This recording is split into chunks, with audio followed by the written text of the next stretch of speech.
Hello everybody! Welcome back to Phoenix Wright Ace Attorney. Last time we by the freaking skin off of a gnat's backside saved Edgeworth from death sentence. And we found out that this case has connections to DL6. Oh yeah, that too. Oh boy. Alright, so now we get in here and now is this really day 3 of the trial? We're doing trial time, yeah. Oh, Jesus. It should be day 2 of the trial, I believe. Yeah, because this is the second part. This is the 27th, yeah. Yeah, this is day 2 of trial. Why did it say day 3? Or did I misread that? I don't know. What I don't know. Maybe it's just like a typo. Court is now in session for the trial of Mr. Miles Edgeworth. The defense is ready, Your Honor. Oh. It's not. Give me one moment. Oh. My screen is not ready. Oh. Hold on. We'll just restart the call.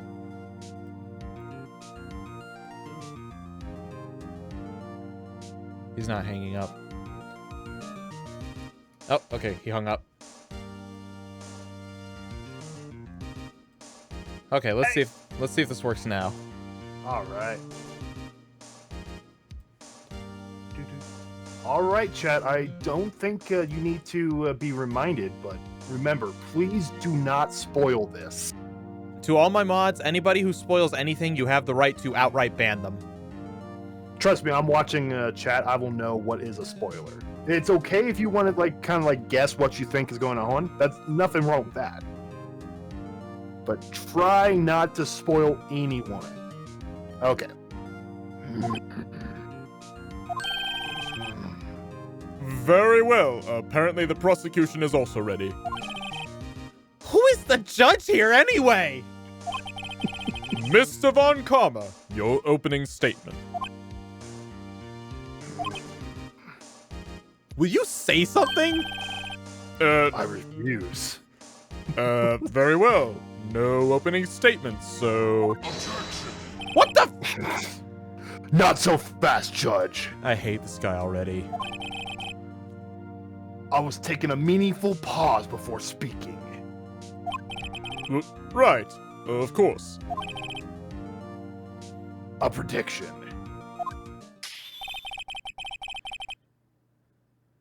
Today's trial will end 3 minutes from now. Huh? Oh, shit. Order, order! Mr. Von Karma, what is the meaning of your statement just now? What the fuck? Bah! Must you question everything? This guy he's already on my nerves. Very close to the last one already. It will be over in 3 minutes. We have no time to waste. If it's only gonna take 3 minutes, we got all the time in the world. Who wants some fucking burgers? I hate this guy. How is he's irritating me so much and he's barely said anything. He's a villain. He's a good villain. I'll call my witness now. Oh god damn it. It's the old badger. Oh. It'll take the old man 3 minutes to wake up from his nap. In the middle of testimony. I call my witness, my decisive witness, to the stand. Let me see it. What was the voice of the old man? It's like, oh, well, back in my day. That's it. That's it. It's that mysterious boat shop owner. It's asleep. Witness, state your profession.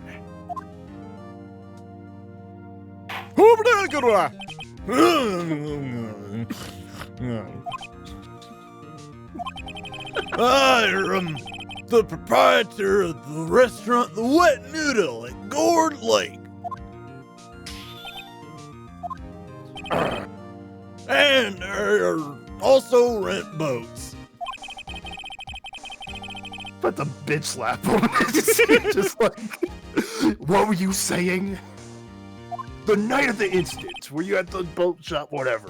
My bad. It's, yeah, night of the boat rental shop, correct? Yep, I was. please testify.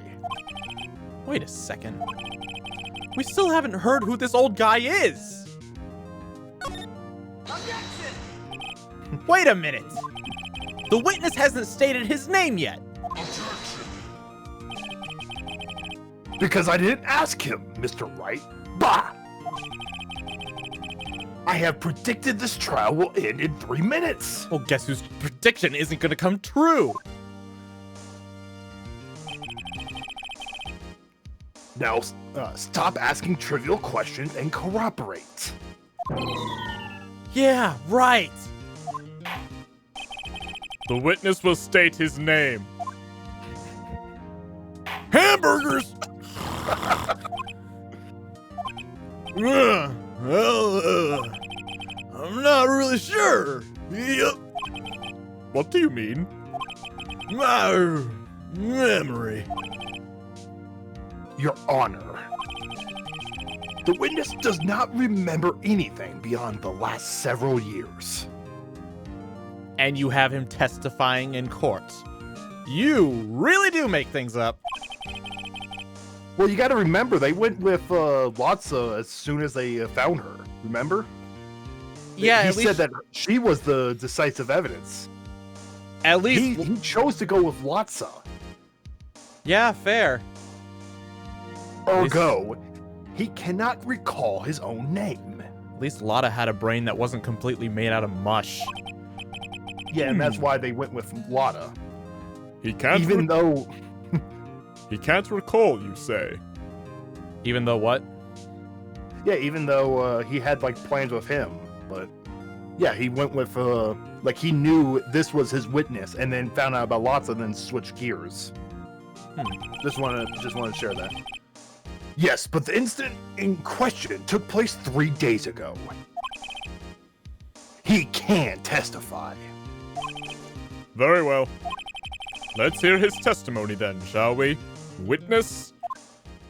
This is gonna be so dumb. The night of the murder.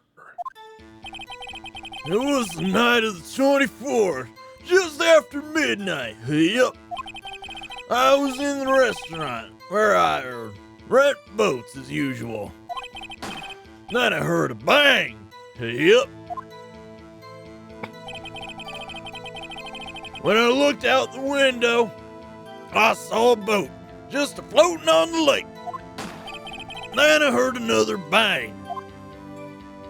So there were 2 shots. Just about then, a boat came back to the shore, and a man walks by my window. And he falls back to sleep. Very well. I'd like to begin the cross-examination. Will you fuck off?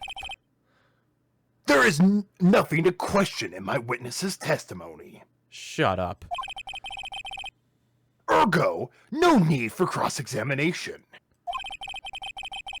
Besides, there are only 10 seconds left before my 3 minutes are up. And we care why?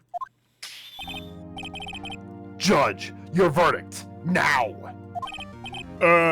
Yes. Mr. Wright? Cross-examine? What are you saying? Of course I'll cross-examine the witness. Very well. You may begin. Roar! Excuse me? Mr. Von Karma? 3 minutes just passed. I see. Well then, let's just take our time. I love the judge. He's like, well, oh, okay. Okay, let's continue. You may cross-examine the witness. He has such grandfather energy, the judge. Won't you Yeah. agree? Yeah, great. He has not, I don't mean literally great grandfather energy, but he has nice grandfather energy. There we go. Yeah. Mm-hmm.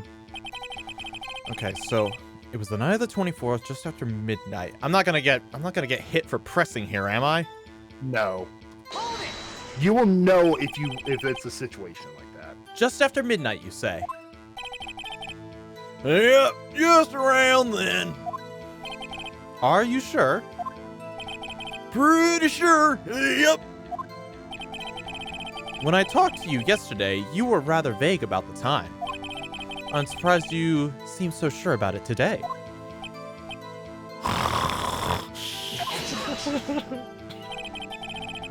I asked him, and he remembered.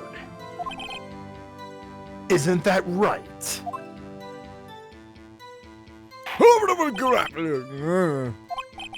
Don't glare at me like that. I remember it clearly, I did. Yep. You see? Continue. I was in the restaurant where I rent boats as usual. Is there anyone who can verify that? Well, I guess Polly could. That's not good enough for a court of law! My bird could prove I was here. Mr. Wright, exactly what's not good enough? Your Honor, this Polly is a parrot. Parrot? Don't be so hard on the girl, Keithy boy. Keith! The prosecution concedes that we cannot prove the witness was in the shop. Witness, please continue. Then I heard a bang. Yep. And where did the bang seem to come from? Obligator! From the lake, I figure. Are you certain? Yep. Good. Continue. When I looked out the window, I saw a boat just floating on the lake. Was there someone in the boat? It was pretty far out there. I couldn't see clearly. But I figured there was 2 men out there, yep. But you couldn't see them clearly. Yep. At the time, that is. At the time.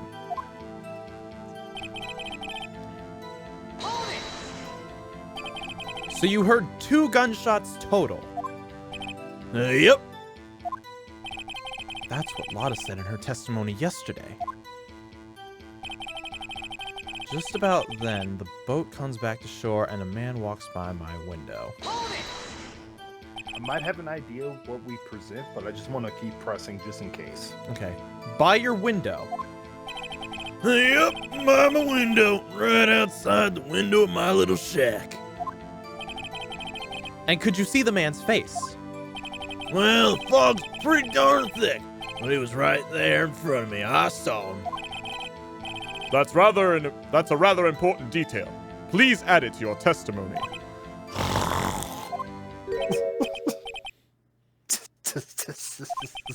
I have a bad feeling about this.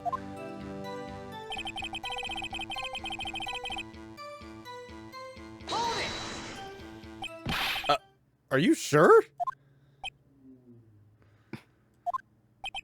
Uh-oh.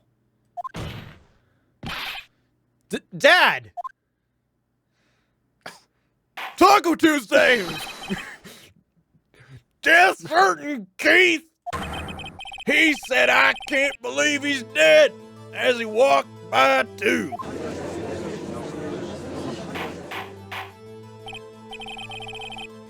Witness, are you sure the person you saw was Miles Edgeworth? It was him! That is what? He just fell over and died! The witness is now dead. That was Von Karma's whole plan.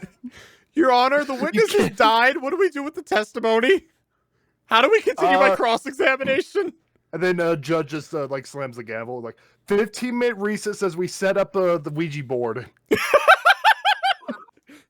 Miss Maya, could you help us with this? Give me a waterfall and maybe. This sounds like decisive evidence indeed. I see no room for doubt. Von Karma. He lured me into cross-examining so he could set me up for a fall. Nick, I don't like the way way things are going here. Everyone in the courtroom is glaring at us. I better act quick, or this trial is going to be over. Objection! Your Honor, we proved in yesterday's trial that it could not have been Edgeworth who fired that gun. Mr. Wright, are you referring to the blueprints from Edgeworth's right hand found on the gun? You mean fingerprints? Oh, fingerprints on the gun? And the photograph showing the man firing from his left hand? Exactly. That is easily explainable. He could have wiped his prints after he fired. You are ignoring the truth of the matter here. Everything in this witness's testimony is true. The judge is lost in thought. What should I do? Your Stop Honor, thinking, old man. this witness claims that Edgeworth said, "I can't believe he's dead." But his word is all we have. If he were telling a lie, Mr. Wright, in a court of law, the evidence tells all. Apparently, you have yet to realize even this basic fact. If you say his testimony is a lie, show us proof. Nick, do we have evidence? do we have anything? Wasn't the gun fired 3 times? Okay. We might have that. That's the only thing I can think of. I mean, it's kind of like a technicality. Like, where's the 3rd shot, dude?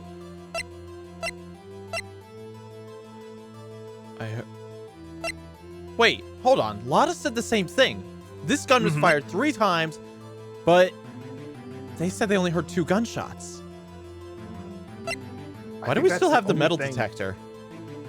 Just to throw it at Von Karma if we need to. Ooh, I like that. The erstwhile companion of the boat. Okay, answers to the name Polly. File on the. Oh, DS. Nomad's saying save. That's probably a good idea. I Although it's don't. only- Guy, it I only can't. takes I a don't think little I bit of- can save in the. Oh, I can.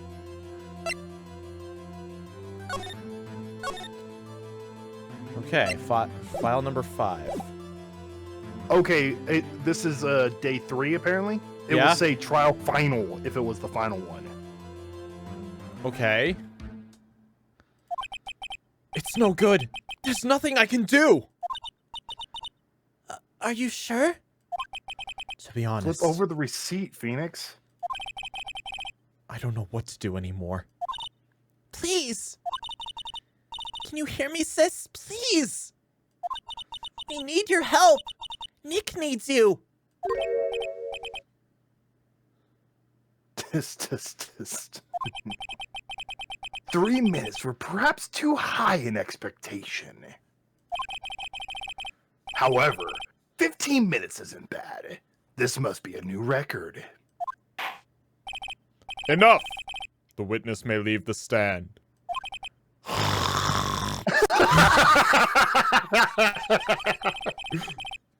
Alright, the witness has been successfully moved to the morgue. This court sees no reason to further prolong the trial. Nor is there any reason for more time to decide the case against the defendant.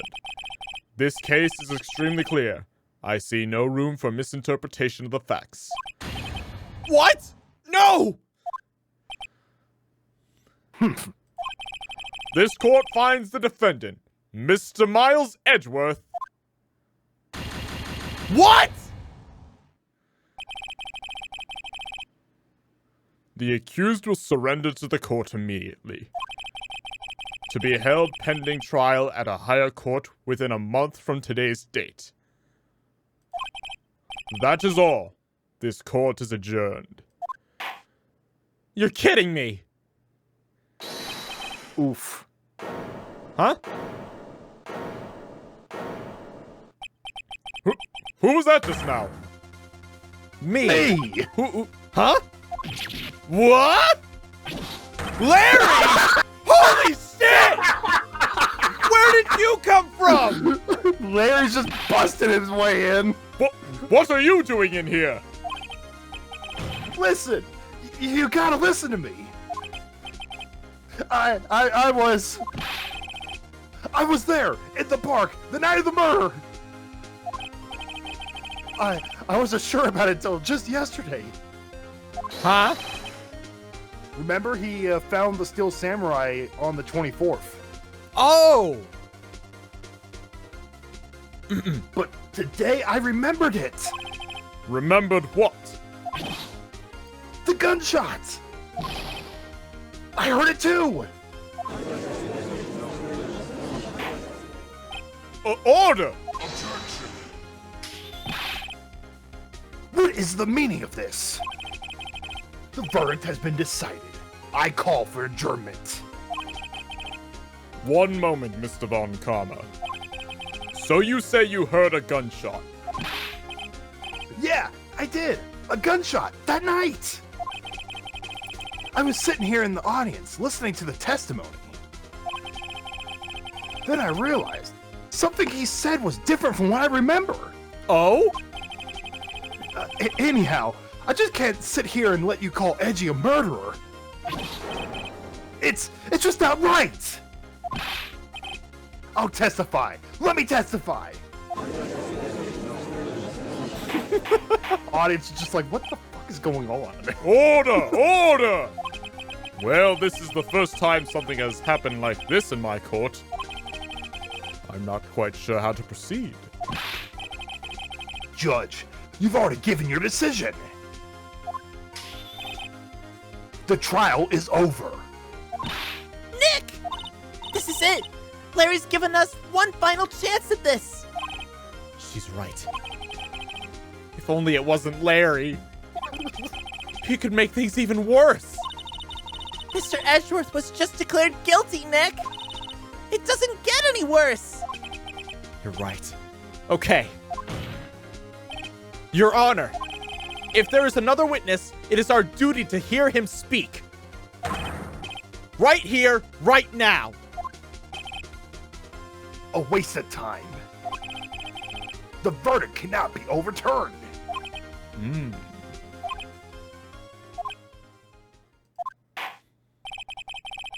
Allow me to speak my opinion.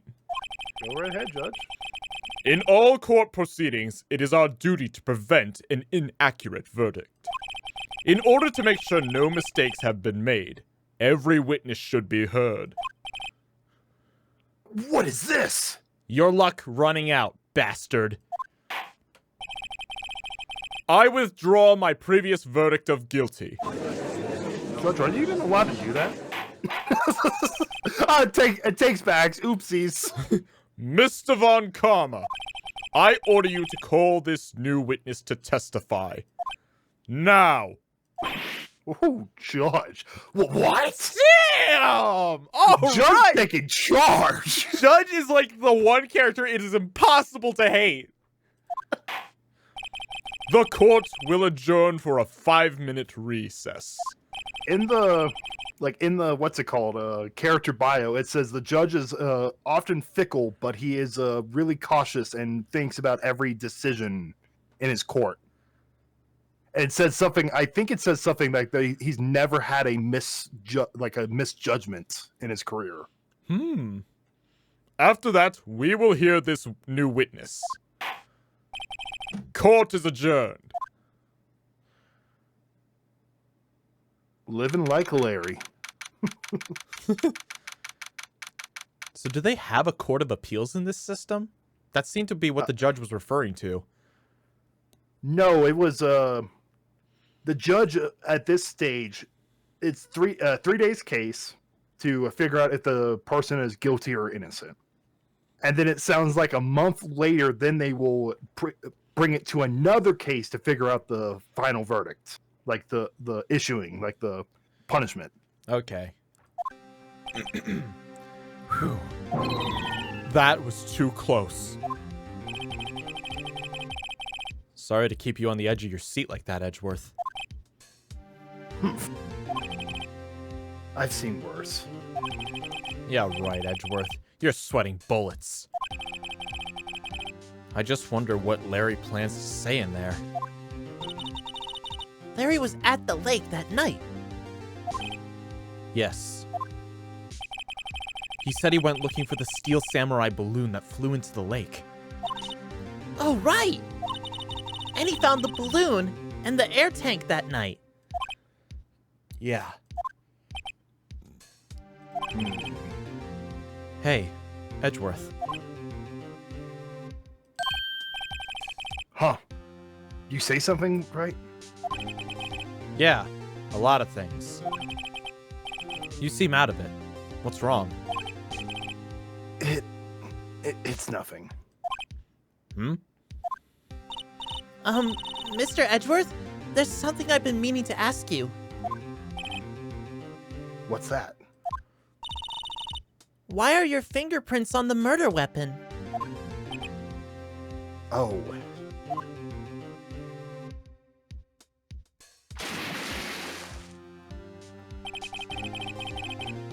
When he fell into the lake, I went into a daze.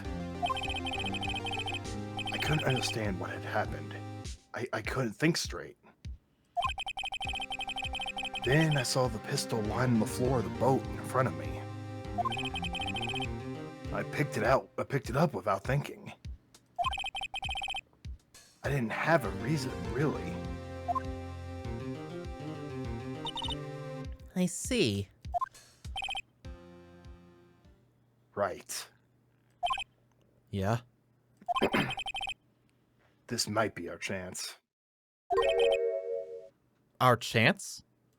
Okay, I think we need to get into Edgeworth. I think, okay, Von Karma has only ever run perfect trials. Perfect trials? Perfectly prepared witnesses. Perfectly complete evidence. That's the secret to his success. This is the first time he's ever had to deal with something unexpected. He has to let someone he hasn't even talked to testify before court. And that someone is Larry. What are you getting at? It's likely his testimony will be full of holes, right? That's right, Nick. No 10-minute trial. No 10-minute trial this time. We'll milk this one for all it's worth. Hey, it was 15 minutes. 15. Everything's on Larry now. Can Larry mess with Von Karma enough? We got him on the back Oh foot. man, Larry, please. We know you're like a mega simp and everything, but please, you gotta come through. No, he's not a simp. He actually has the girlfriends. All they do is like use him for shit. I know. I mean, remember his first girlfriend, like the girlfriend in the previous one that died? She gave him a clock. Right, fair point. It's No, true no, no, they- no, no. it's true He they gave care. no. He gave her that clock. His current girlfriend gave him a Santa suit, the Steel Samurai balloon, the banners. It's clear, like he's punching way above his weight class when it comes to girls, but he's doing an all right job. I won't call him a simp. Court is now back in session. Larry is a Chad, says LinkToon. No. He's a Chad. Larry He's a is Chad. no fucking Chad. All right. He doesn't act like it, but he is. No, he's not. Yes, he is. All right, well, you know what? We'll see how well his testimony screws over this Von Karma guy. Then I'll decide whether to use the word Chad. Can you imagine if Larry had Phoenix Wright's hair? He would be mega Chad. Okay, that would be pretty hot, yeah, but I'm not. I am not using the word Chad to describe Larry. At least not yet. Please testify to the court everything you saw. on the night of December 24th. Right. Leave it to me. He's so freaking Please, out. Larry, don't mess this one up. I hate to admit it, but you're our last chance.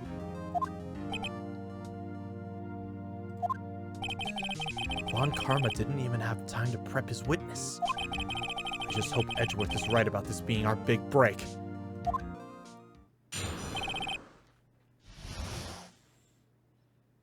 You cannot look at that face and tell me that is a Chad face. I mean, like I said, he is punching above his weight class. However, he is actually getting the girls. That is the big difference. Keeps him for like 5 minutes though. I don't know. I mean, to be fair, the previous one died. You can't hold that against Larry. Yeah, but you know, she kind of dumped. Like, she dumped murdered. him. She dumped him. No! No, she dumped him, and, and he just right. went along like nothing had happened. What is he supposed And to do? he was begging for the death penalty after Because she he- died.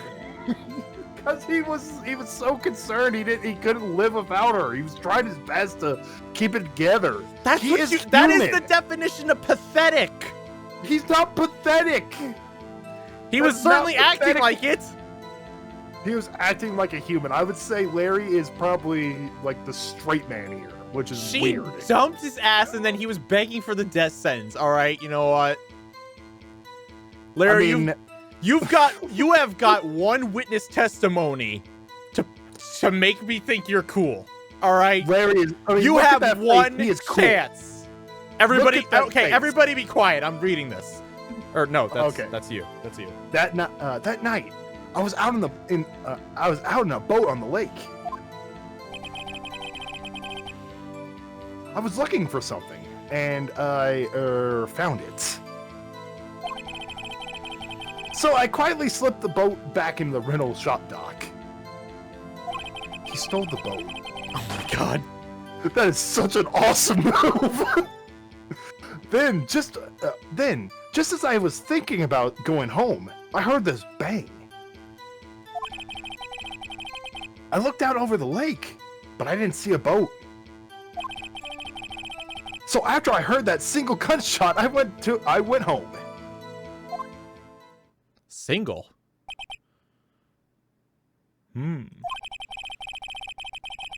That was an unusually vague testimony, even for this court. In any case, Mr. Wright, you may begin your cross-examination. Yes, Your Honor. What's wrong, Nick? It's Larry. I have no idea what he's going to say if I press him. I'm a little scared. Well, What's wrong, Phoenix? What's wrong, Phoenix? You don't want to press your friends? No. If they say something stupid, it's really bad. Well, we've come this far. There's no way to go but forward, Nick. Oh, Christ. Something smells is usually the butts. Something wrong, Mr. Wright? There were so many things wrong, I don't know where to begin. Well, okay. First of all, what time was it? Oh, it was after 11 o'clock when I went out in the boat. But by that time, everyone had gone home for the night. So I waited till the coast was clear, so to speak. And why were you out on a boat at such a late hour? I was looking for something and I found it. Looking for something? Yeah. Mr. Butts, what was it you were looking for? What the witness was searching for is irrelevant. Most likely he was hunting for this Gordy. That's surprisingly close to the truth in a sense. This is all irrelevant. Let's get it over with.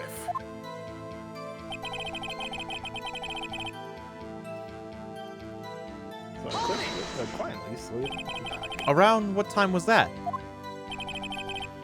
Well, let's see. I figure I was out searching for about an hour. I guess it was around 12. Yeah. You're not sure? Hey, don't give me that face! I'm not some sort of human sundial, okay? People use watches these days, Larry.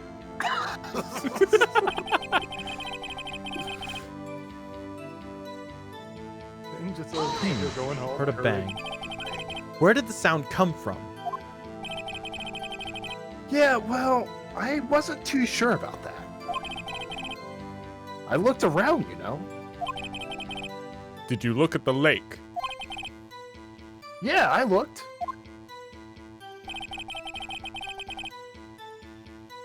I looked out over the lake. Didn't see the boat. Wasn't there a boat on the lake? Order! Order! Well, Mr. Butts? Oh, whoa! Everybody just calm down, okay? I mean, it was real foggy that night. I'm not sure whether there was a boat out there or not. Oh, okay, no problem. That's just the most important part of this case!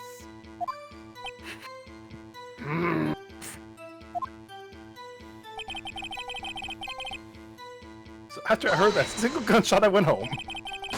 So you only heard one bang, correct? Yeah.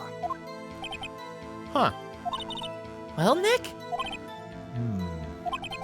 It was a pretty wishy-washy testimony, wasn't it? I think I guess know I what we should- do. I guess I should just start working on the contradictions. Sorry. I wish I could be more helpful. I wish I could call my sister. Okay, so I think I know. I think you know as well. I'm thinking the gun. Yes, he said he only heard one bang, while everyone else was saying two. So, present maybe, Lotta's testimony? Because she said she heard fuck, two. wrong button. Wrong button.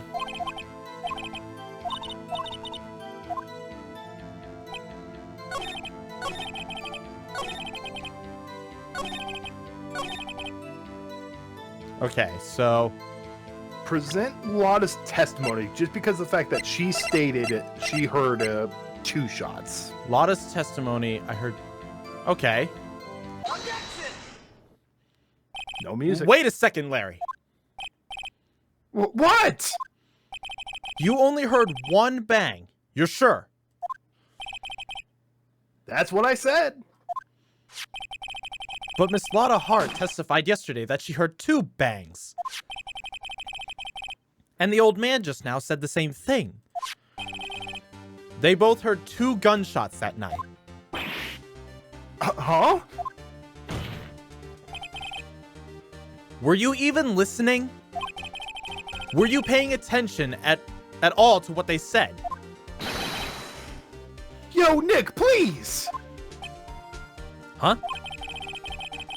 You know, something's been bothering me. I'm a witness, see? I'm like a customer here. That's not how this works, Larry. So you gotta treat me nice and stuff, okay? This is a murder trial, you total virgin! I think he gets all the action with his, Look, the judge models. is just like, This fucking dude. Mr. Butts, What? you only heard one gunshot. Are you sure?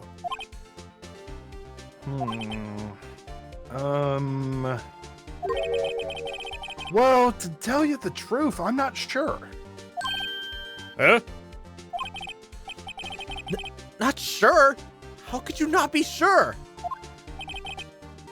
Yeah, well, I might have missed the other gunshots.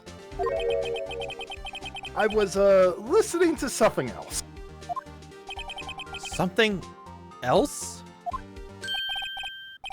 My radio, dude! With my headphones! What? Order! Order! And stop that booing! The crowd is booing him. The court's on my side. Larry is a total loser. Mr. Butts, you were listening to the radio with your headphones? Yeah, so what? That's a crime? I listen to my radio. Everyone listens to the radio. What's the big deal?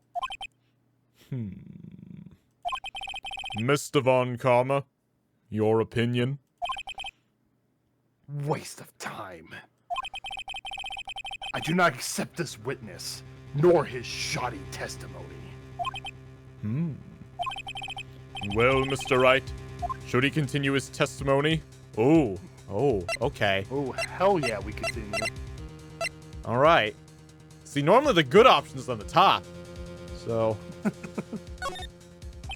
Your Honor, please allow the witness to continue his testimony. Bah! Nothing is more pitiful than a lawyer who doesn't know when he's lost. Very well, Mr. Butts.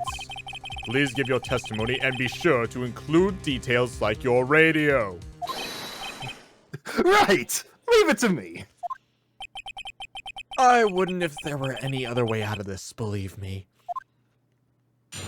Phoenix is so mean to his friend. Because he's known this guy longer than any of us, all right?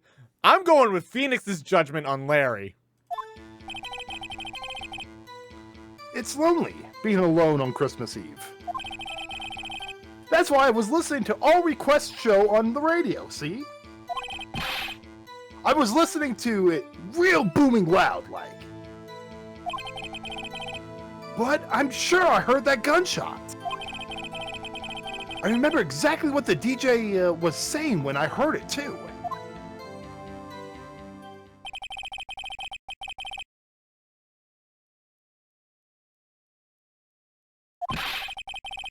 Yeah, what's the big problem?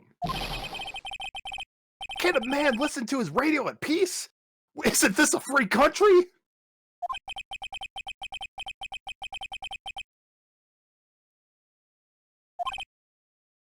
Judge, can you believe a word this witness says? What he heard was probably nothing more than a drumbeat from the radio. True enough, it is difficult to believe this testimony. Your mic is muted. God fucking damn it. Wait, Your Honor. The witness said he remembers exactly what the DJ said when he heard the gunshot. Excuse me? DJ? An announcer. The guy who says things on the radio. Anyway. What this means is, when he heard the sound, no music was playing. The DJ only talks between songs, so he could have heard the gunshot from the lake. I would like to cross-examine the witness, Your Honor. Very well, Mr. Wright.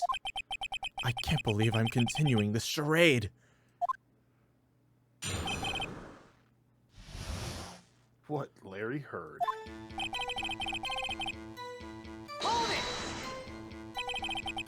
So you turned on the radio? Right! I just wanted to hear someone's voice, you know? Oh my god, this is pathetic.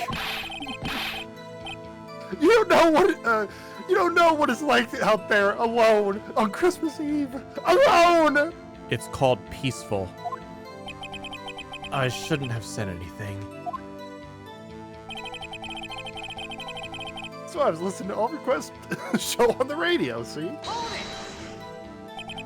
Do you by any chance remember the name of the program you were listening to? This has nothing to do with the case, Your Honor.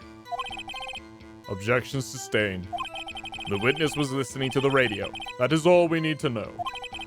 Tell us, Mr. Butts, how loud was your radio set to that night? Lonely Larry. Lonely Larry. Listen to it real booming loud like. Real booming loud. Yeah, you know? And you had headphones on? Yep. That's how you get ear damage, you dumbass. I wouldn't think... Does he look like a man who would care? He looks like a man too stupid to tell the difference. I wouldn't think you could hear anything going on outside at all.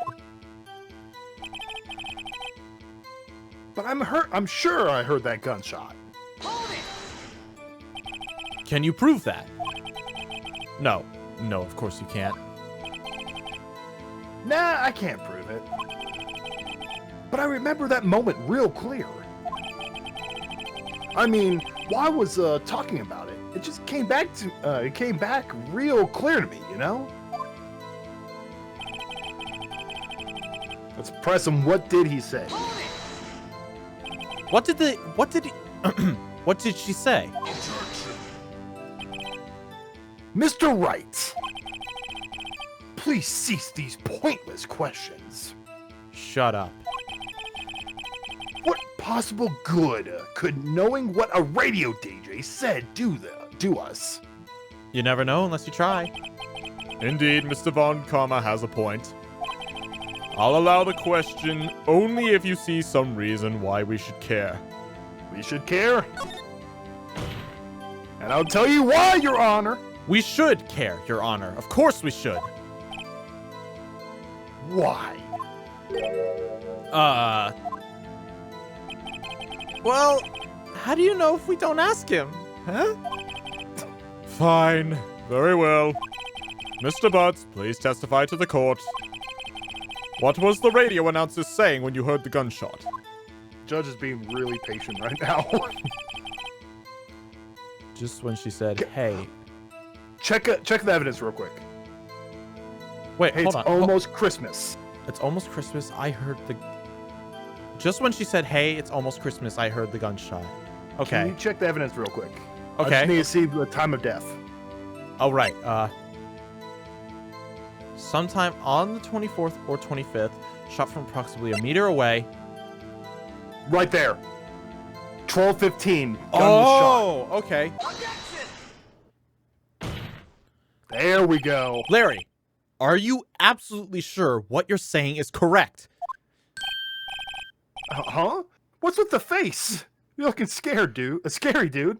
This Well, is a quote that people use all the time on the 24th. We're about to see right now. Hey, if you're trying to scare me, you better know I don't scare that easily. That easy. Is something the matter, Mr. Wright? Your Honor, did you hear what the witness just said? The DJ said, hey, it's almost Christmas, when he heard the gunshot. Indeed. And? Almost Christmas means it wasn't Christmas.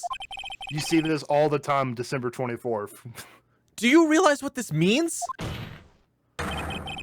When he heard the gunshot, it was still Christmas Eve. That would seem to be the case, yes. But he should have heard the gunshot after midnight. This photograph is irrefutable proof of this fact. Let's see what the time was on the photo. As the judge. Huh? Oh, Let's see what the time was on the photo taken when the gun triggered Miss Hart's camera. 12:15, 1500. 15 minutes on Christmas Day. 15 minutes after midnight on Christmas Day. this is a clear contradiction, Your Honor. What the heck does this mean? Order! Order! What does this mean? The two prior witnesses heard gunshots after midnight. However, this witness says he heard a gunshot before midnight. Judge, the answer is simple. The current witness is plainly mistaken. Just look at him. Suspicious. What? Well, Mr. Wright, what do you think about Mr. Buck's claim he heard the gunshot before midnight? There's Ooh. Wright. We're gonna need evidence to back this one up. The gun was fired 3 times. I heard 2 shots. Okay. The gun was fired 3 times. He heard that 3rd shot. Or in this case, the 1st shot. Okay. Larry's not mistaken, Your Honor. He heard that gunshot before midnight.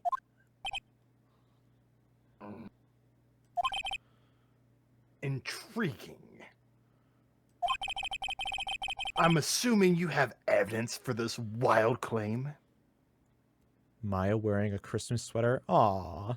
That would be cute. I would actually love, like, oh my god, could you imagine, like, a Christmas card? Larry, Phoenix, Edgeworth, and Maya all in Christmas sweaters. With, like, mugs of hot cocoa with little candy canes coming out of it. Yes, and Edgeworth's just sitting there like, ugh, sweet things that make happiness. You know what? He would be the one who's, like, looking like he's all, like, put out by it, but he's, like, secretly loving it. Oh, yeah, definitely. Can we put Gumshoe in there, too? Oh my god, yes! Gumshoe. I almost forgot. Yes, Gumshoe would definitely be in there. Since he's the big guy, he would be, like, behind, hugging them all middle. from behind the couch. Yes. Yes. He's so cute. Yes, I want that. I need that. Show me evidence there was a gunshot before midnight. Okay. Could it be the... Oh, wait. What? The other photo. Remember Lotta said there was a... Oh, no, that's a map. Never mind. The gun itself, it was fired 3 times. It has to be that. Take that! Nope. This is my evidence. The murder weapon? Something about this pistol was bothering me, Your Honor. Both the witnesses who testified yesterday heard 2 gunshots. However, the murder weapon was fired 3 times. When, then, was the last shot fired? Only now have I realized the truth. That 3rd shot was the shot Larry heard just before midnight. Order! Order! I guess that would make sense out of yesterday's testimonies. Bah! You waste our time again with your 8 empty statements. Yes, the pistol was fired 3 times. But do you have any proof that it was fired before midnight? Do you have proof that the witness didn't just think he heard something? Indeed. Well, Mr. Wright, there is no turning back now. Do you have evidence that proves there was a gunshot before midnight? Can you check court records one more time? I want to see. Remember, Lotta gave us another photo. Did she, though? Okay, Remember, she gave us a photo that was blank because of the fact that it had nothing but just the lake.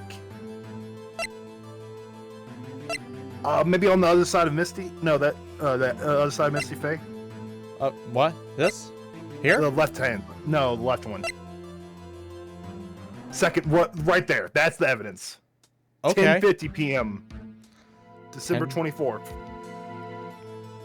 That's our evidence.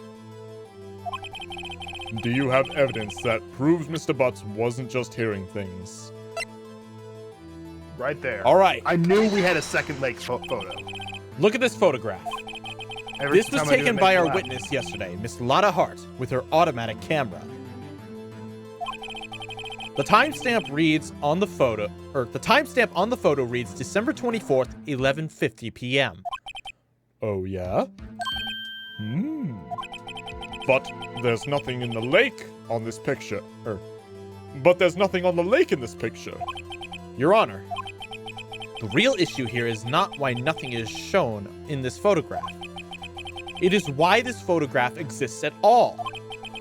What do you mean?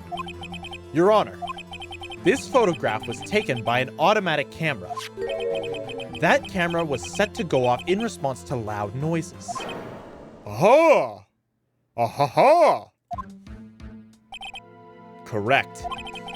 There was a loud noise on the lake at 11:50 p.m.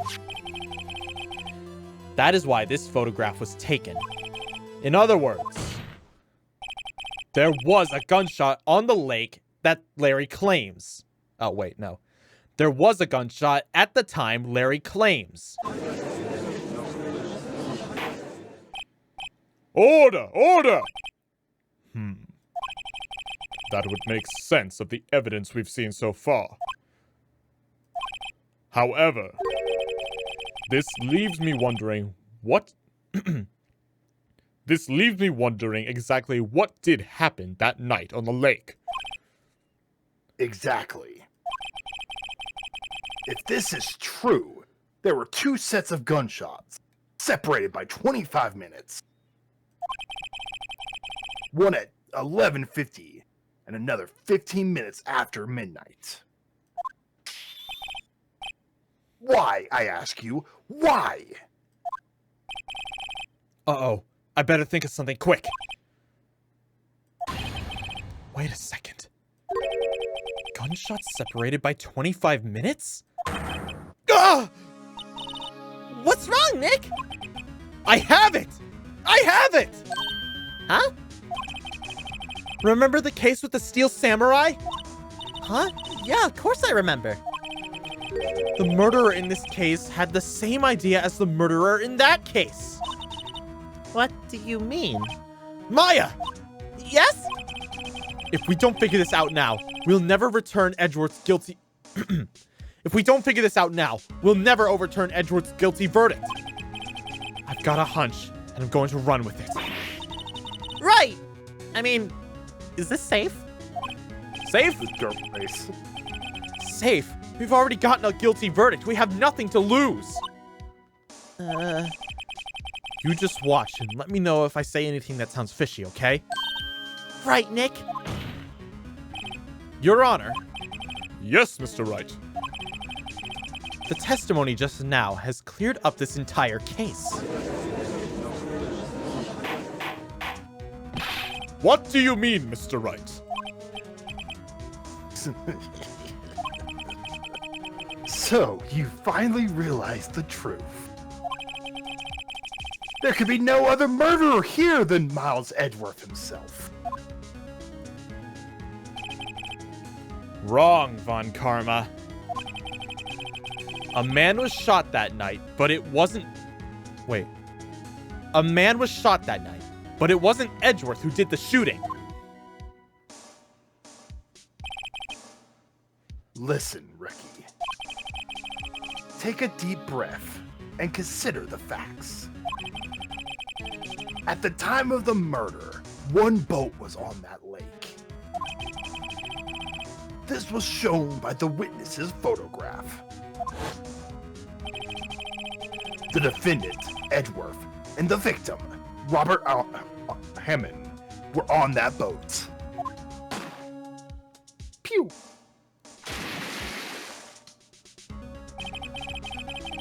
There was a gunshot fired on that boat, and Robert Hammond fell into the lake. The distance of the shooting was 1 meter. It couldn't have been suicide. Well, the guilty party has to be the other man on that boat. I admit, it is hard to imagine any other possibility. Yes. But this assumes that the victim was shot at the But this assumes that the victim was shot at 15 minutes after midnight. What do you mean by that, Mr. Wright? We have photographic evidence. Oh, We have photographic evidence of the time of the shooting. The timestamp on the photo says 0:15. but Larry heard a gunshot 25 minutes before that. Robert Hammond was killed then, 25 minutes before the shot on the lake. That's the only way that Edgeworth could be innocent. Judge, like, Mr. Wright, are you quite mad? Explain who the 2 men on the boat are.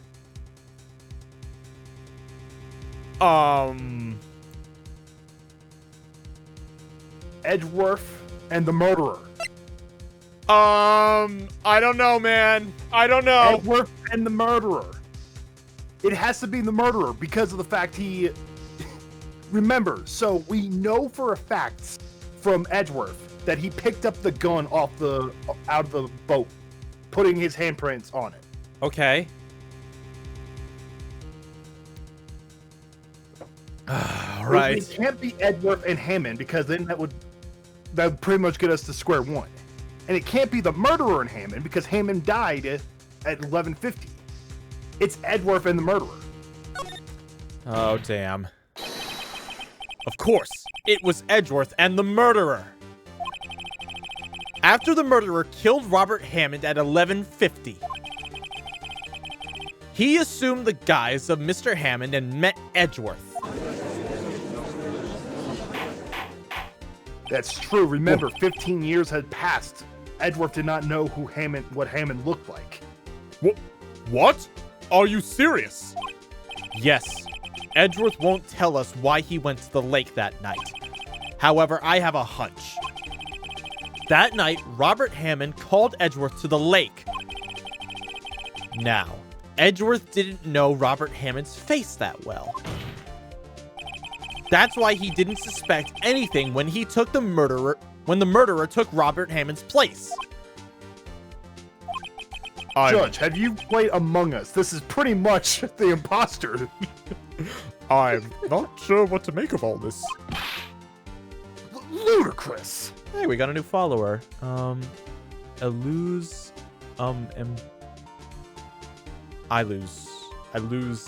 you, and I don't know how to pronounce your name. I'm sorry. I'll just call you I. Hey, what's up? Mr. Wright, tell us the name of the murderer then. The murderer's name? Right, it's... Don't know. Huh? We don't know. You're serious? We don't know. Thanks for the ice cream shadow. We're gonna lose this case if we click I don't know. No, but we have put enough evidence to like showcase that this might be something to look at. Actually, I don't know the murderer's name. You don't know? Bah! Again, you waste my time.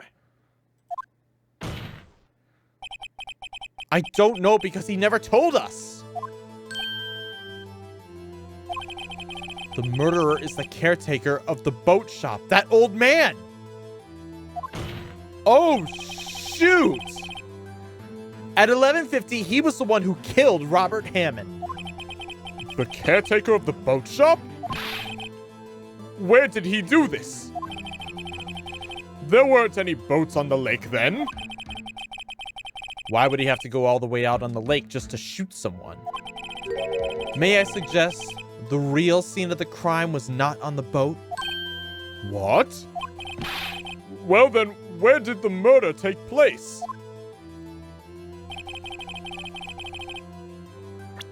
Boathouse? Are you sure? Yeah, because it's close enough to the campsite. Lotta's campsite, so the gunshot would trigger that photo.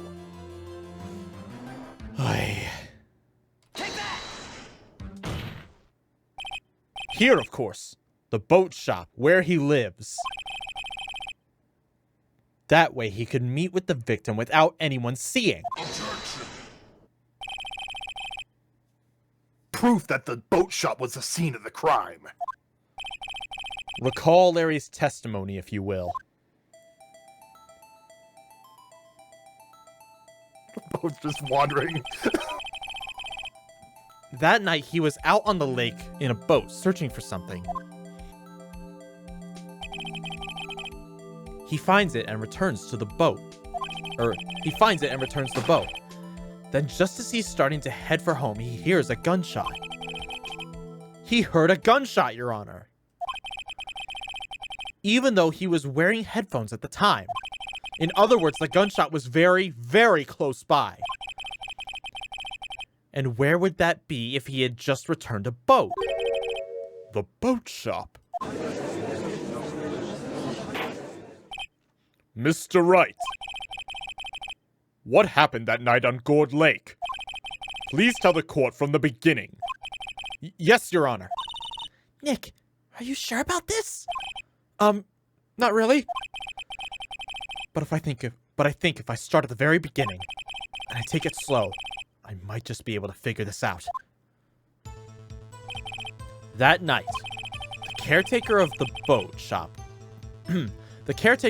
shop called Robert Hammond to his shop. Oh my! That face! Dear God. I don't know what. It's like a face of terror, but it looked funny. This was around 11:50.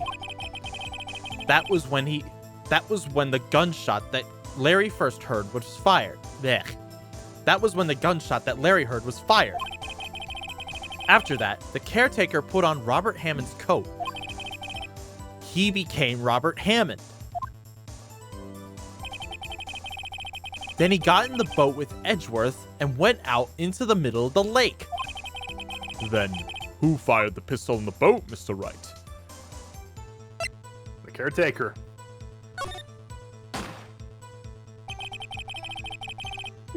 Of course it was Edgeworth Pog. Of course it was the murderer who shot the pistol. He shot twice. Both missed Edgeworth on purpose. Wait a minute. Yes? Why would he shoot twice if he didn't mean to hit anyone? Details. Know this, Mr. Wright. The moment you run out of explanations is the moment you lose. You think we don't know that already? Tell us why the murderer had fired twice. To create a witness. I believe he shot twice to create a witness, Your Honor. Oh. Makes Create- sense.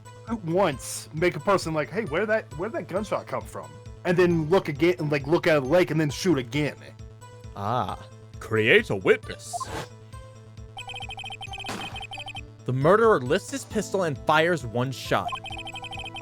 That ensures that anyone who heard the shot would look at the lake. Indeed, his heart did exactly that after hearing the first gunshot. Next, the murderer waits a bit and he fires again. Then, Yeet. the murderer jumps from the boat himself, leaving the pistol in the boat behind him.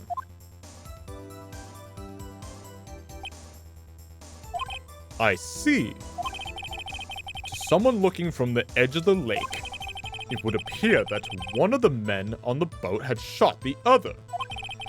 The murderer didn't know about the automatic camera, of course. That's why he shot twice to draw attention to the boat. Once you realize that, everything falls into place. The boat shop caretaker swam back to his shop. Then he put Mr. Hammond's wet coat back on the body and threw the body into the lake. This is what happened, Your Honor. These are the events that transpired that night on Gourd Lake. Oh, Phoenix throwing his own father under the bus. What a dick. Bailiff, bring out the witness from before. The boat shop caretaker, quickly! The judge believes it. He's getting the bailiff on it. Very well. While we are waiting for the caretaker, I would like to ask the defendant, Miles Edgeworth, a few questions. Mr. Edgeworth, please take the stand. He's like, hey, what's up? Mr. Edgeworth, you heard what the defense has said. Yes. Well, why did you go to the lake that night?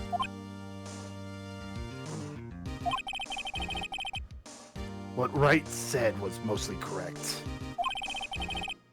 Astonishingly so, actually. Yes. Several days ago, I received a letter. The letter was signed Robert Hammond. He asked me to come to the boat shop by the lake at midnight on Christmas Eve.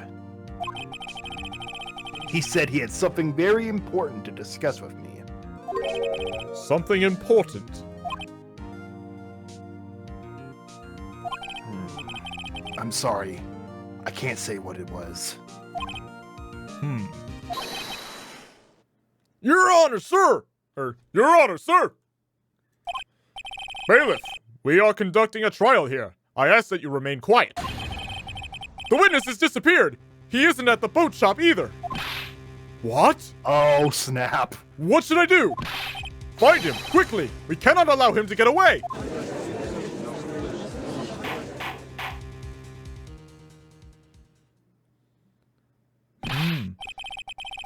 Mr. Von Karma, your witness has disappeared! It's like, what?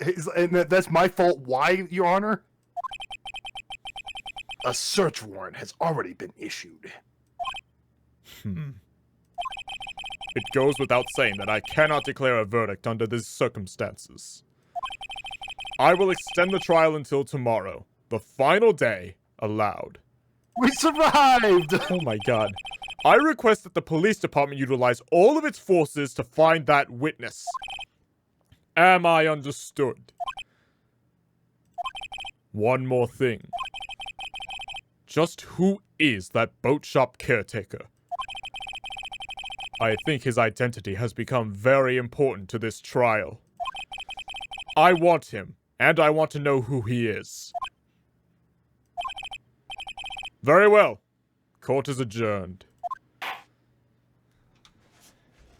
Holy hot Heisenberg, what the hell? What even? That was longer than 3 minutes. Yay! Mick! You did it! Yeah. Well, at least we got out from under that guilty verdict. And what about Larry? That was something else. Even Von Karma didn't know what to do with his testimony. Larry really helped us out. Sure. Once I sifted through his unique testimony, still, he did save us. I just wish our cases weren't so down to the wire all the time.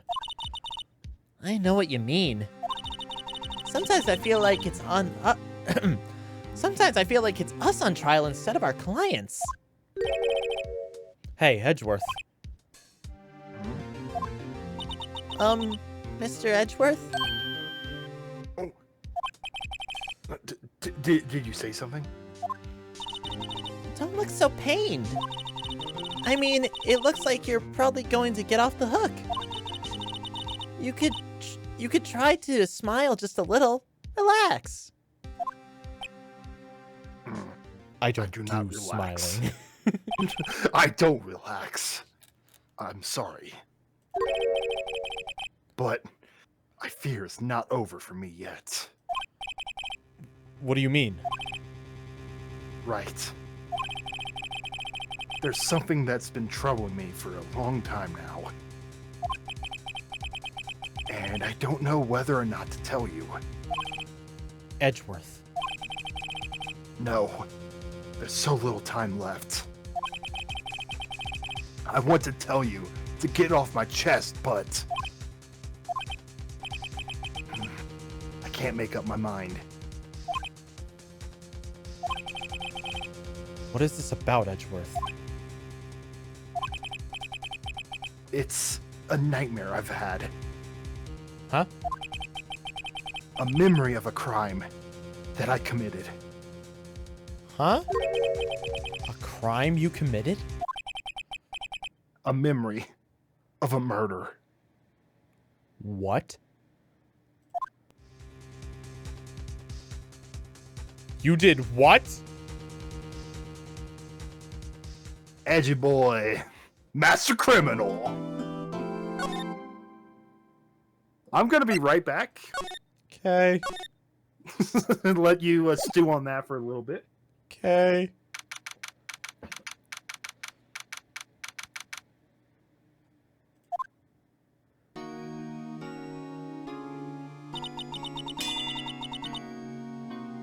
Thank you, LinkToon, for the ice cream and 5 lemons.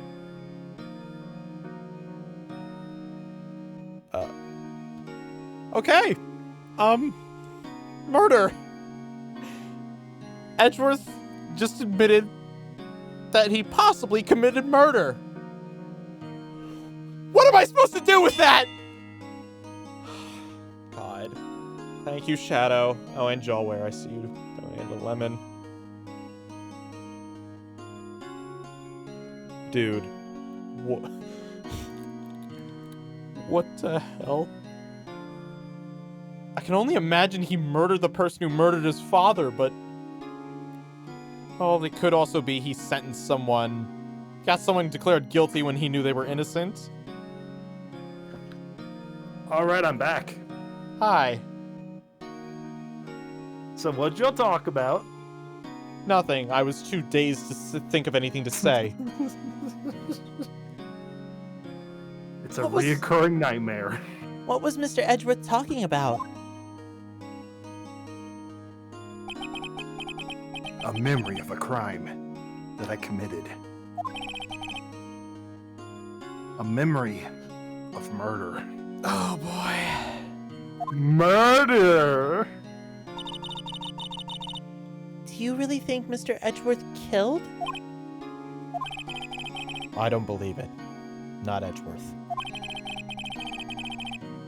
Some painful memory has been troubling him recently. But he'd never take someone's life. Never. Nick, Yo, how's everyone doing? We were kind of in the middle of something, Larry. But okay. Everyone, hello darkness, my old friend, Larry. Hey, what's up, everybody? What do you think of my performance today? He's so proud. God. With his little squiggly eyes. It's you know, like, little- hello, darkness, my old friend. It's rain and sunshine. I had them all swooning in the aisles. Maya. He's hitting on Maya. Oh, no. Keep your fucking hands away from her. I am not gonna warn you again. swooning? Me? Oh, yes! I do remember feeling faint. I think for the wrong reasons. Right on! Tell me the truth. It was like love at first sight, right? Oh my god. He's hitting on her. Holy shit! Ah! Hello, police. Remember that murder of Larry Butts? Yeah, it turns out he was guilty. Come get him. Right, Nick? Don't touch me. Huh? Me? Well, maybe my heart skipped a beat or two. Or 50. I think you could do better than that.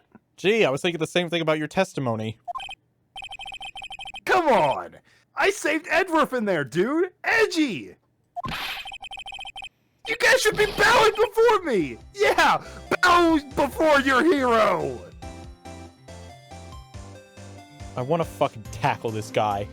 I want to tackle him, pin him to the ground, and just punch him in the face. Just one time.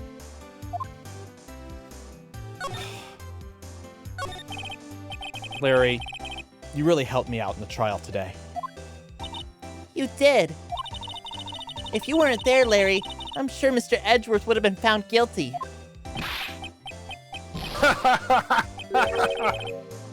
But seriously, Nick. That boat shop caretaker guy is pretty suspicious. But Edgy ain't off the hook yet. Way to spoil the mood, Larry. Hey, I'm just a guy sitting in the audience, you know? But from where I'm sitting, Edgy seems pretty edgy. I mean, can you really know he's telling the truth about that night? Nick? I don't know. But what I do know is I'm going to believe in you two until I'm going to believe in you two until the end. Us too? Edgeworth and who else? You mean me, right? Nah, he means me. Right, Nick? Phoenix, I Right? strongly recommend you pick Maya. She is your business partner here. Right? Yeah, you. Yeah. Well, okay. Not me. Oh. Great job, Phoenix! Great job! Just, Oh, poor Maya. Sad Maya. But why you, Larry? Huh? Actually, yeah. Why me, Nick? Huh. Enough with the silent treatment. Nick, why do you trust Mr. Edgeworth so much? I mean, he's changed recently, true. But when we first met him, he was kind of a jerk, don't you think? oh, yeah, no, a major jerk. Super jerk. You didn't know him back then. Back when he wanted to become a defense attorney. Wait. Was that when you two were classmates? Yes, in grade school. They saved me, Miles, and Larry. They saved me and I'll never forget it. That's why I became a defense attorney, you know. What? Hey, Larry, what's he talking about? Huh?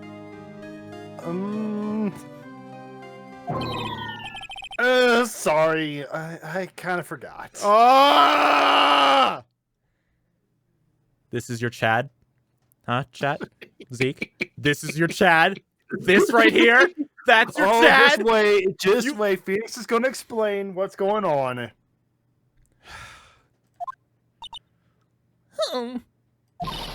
Okay, Nick, out with it. I'm going to hear this story today, and that's final. Okay. It's kind of a long story, so hang in there. It was the very end of 3rd grade. I was on trial. A class trial. A class trial? You remember, Larry. Spring, end of 3rd grade. A kid in our class got his lunch money stolen. Lunch money? Our school was really small. Every month, kids would bring an envelope with money for lunch from home. Huh, I see. Anyway, this kid's envelope disappeared, with $38 still inside. Oh, yeah. Now that you mention it, I do remember that. I can see why you'd forget, though. You were out of school that day. Anyway, the envelope had been stolen during PE class. I was coming down with a cold, so I'd skip PE that day. I was the only one not in class. So, they thought you did it? Yeah. The kids in the class said I should be put on trial. Trial? So the next day, we held a classroom trial, with me as the defendant. Sheesh. I didn't do it. Guilty. He did it. It was you. Thief! Give me my money back! You're such a meanie. You're such a Just meanie. admit you Just did admit it. it! Tell us hide the truth. We're not You're gonna gonna play play- with you anymore. He You're shouldn't be not allowed in the part of my relay race. eraser.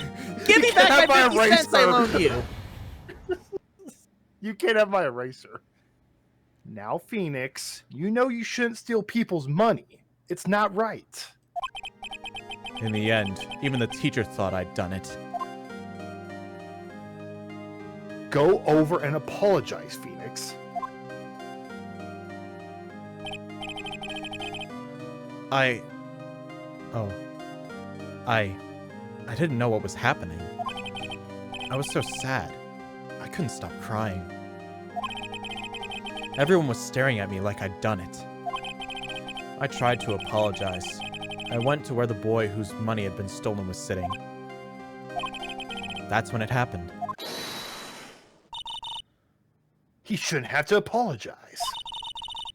The only thing that belongs in a trial is evidence. Everything else has no place. You should all be ashamed. Amateurs! Miles? Oh. Looking all stuffy as a kid. It wasn't you who stole my money, was it? No. Then you shouldn't apologize. Everyone's been shouting that you did it, but no one has any proof. That is why, Your Honor, this boy is innocent. All right. But Miles, it was your money that was stolen. Yeah. We don't need proof. Make him say he's sorry. Why don't you all shut up?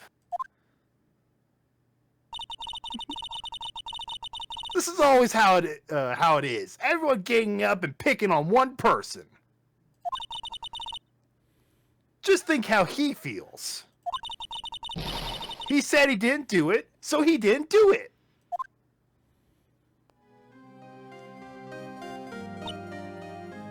Hey, there's Maya in the corner.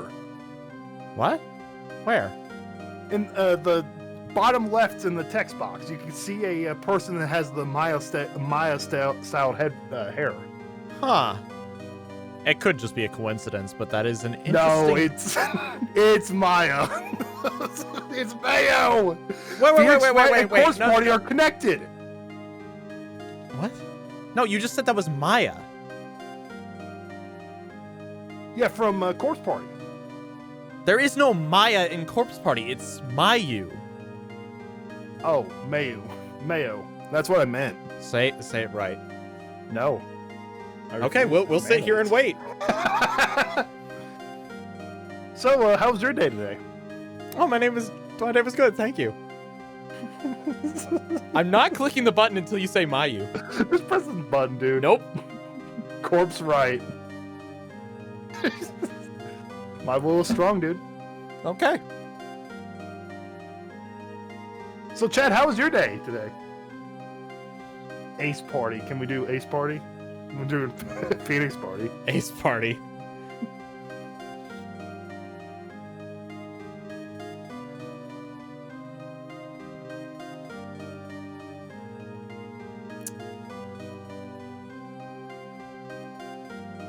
Oh, I got a text.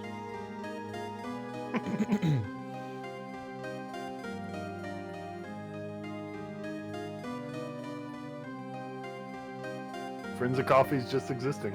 Cool. Good for you. Good for you. So Zeke, ready to give up? No. Okay. No, I can sit here. I don't even And? care. This is going What on I your find- channel. What I find funny is that you have such a big problem with this. I do. Like, what's the big deal? Because you do it, you know why you do it. What's the problem? Like, I see Problem no that it problem annoys here. me.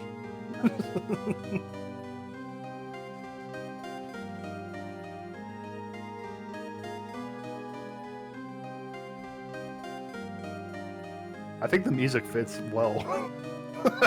It's just waiting for one of us to give up. Mm-hmm. Mm-hmm. All you have to do is say it. All you have to do is say I'm Mayu. not saying it. I'm not Why saying not? it. Okay, Just so move on. here's my question. Why do you have such a problem with saying her real name? Because it drives you insane. Yeah, see, this is my point. I don't get why it causes you so much distress. I nickname characters. What's the big deal? And I hate it. Why? What's the big deal? Why is it so hard for you to call them by their real name? I don't know. This goes back. You're mad because I never really got into the Five Nights at Freddy's. This is when it all started because I called Freddy Fazbear Bear. Well, no. I think you kept calling Chica Duck in that. That really got... Ducky. Yeah. Ducky and Rabbit. No, you kept calling Bonnie Bunny. You don't even remember what you call people. It's a bunny, rabbit. Same Why am thing, I man. why am I able to remember your nicknames more than you? That's what I'm wondering. Why does it matter so much to you? I don't know, and that's the problem. I feel as if this just turned into like a court drama to kind of like therapy.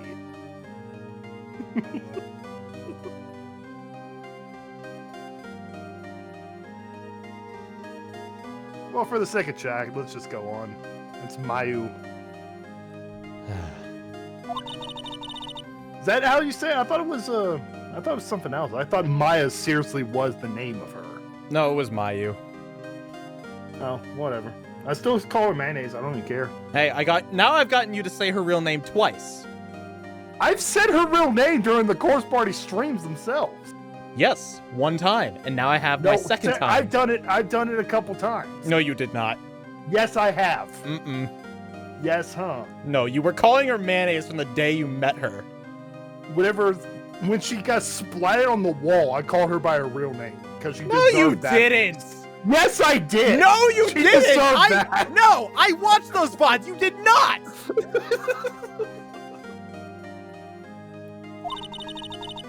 This class trial is over. That's how it happened. After that, the three of us were best friends. Wow! I had no idea. Yeah, I had no idea either. I mean, I forgot. To be as It's fair as the butts. possible, I didn't really retain much memory of third grade either. Mostly because I never did anything. I remember my third grade teacher. She was pretty cool. I don't remember any of my teachers from elementary school. I That's probably the only I can't teacher even I remember. I can remember maybe like 2 teachers from my high school years. It's always the good teachers that you remember, you know? Like, I remember Mr. Macy. He was my senior year English teacher, and he was awesome. Yeah, see, I had teachers that were either okay or annoying. So you don't remember any of your teachers? Nope. Hmm. Well, there was one. There was, I think it's Mr. Penn, I think. That sounds like a South Park character. Anywho, that's when I learned what it meant to be alone. Totally alone, without a friend in the world. You did a good thing, Larry. Yeah, well... I was just lucky that I took the day off from school. If I'd have been there, they would have thought I've done it. So I took it kind of personally, see? When something smells, it's usually the butts. Anyway, Edgeworth and I talked after that class trial. That's when I heard his father was a defense attorney. I remember his eyes would shine when he talks about his father. I'm going to become a defense attorney, just like my father. A famous defense attorney.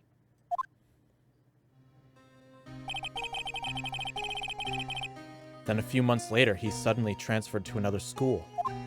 The DL6 incident. Right. I'm not sure, but the transfer probably had to do with his father's death.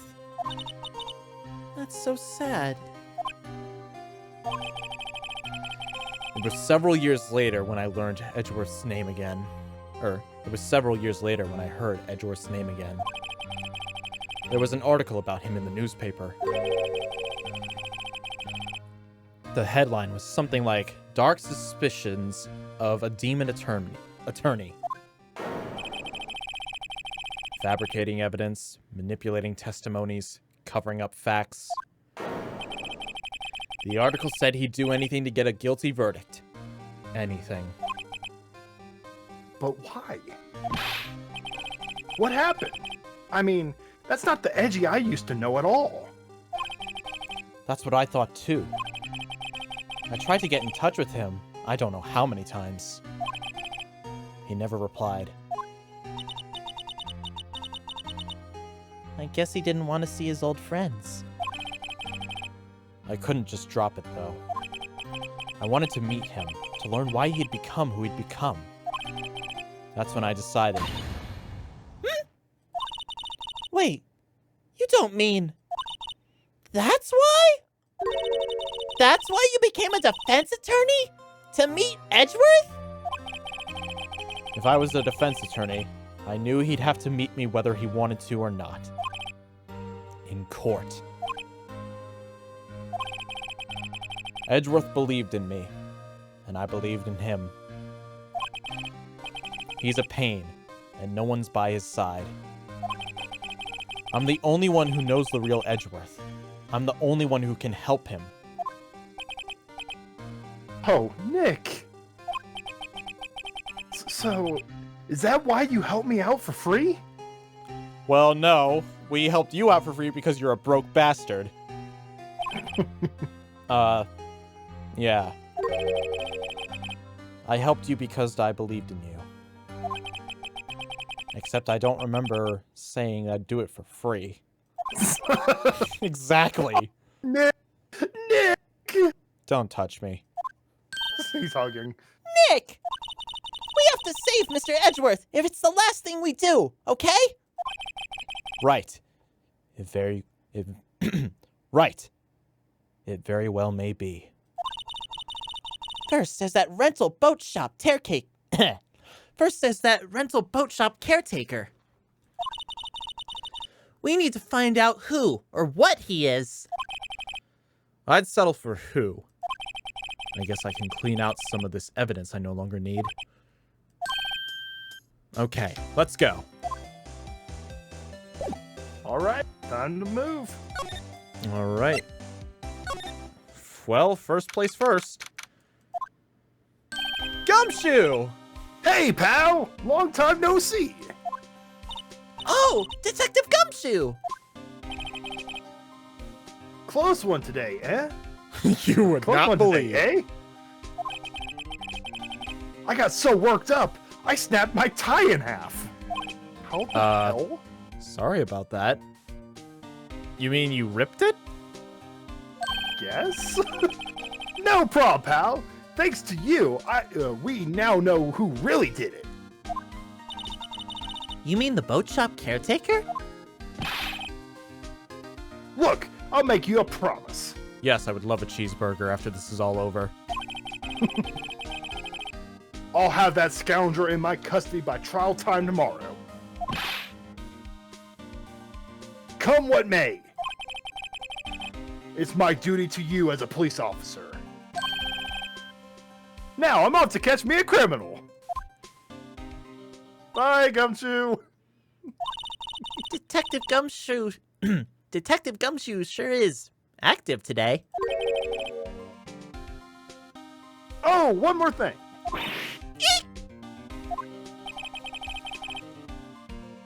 No one can go into the woods today. The woods? Where Lotta was camping. Woods are off limits to camping, and apparently the park ranger found out. He got pretty mad. No one can go in there for a while. I guess Lotta's in a lot of trouble. Anyway, I'll be seeing you tomorrow.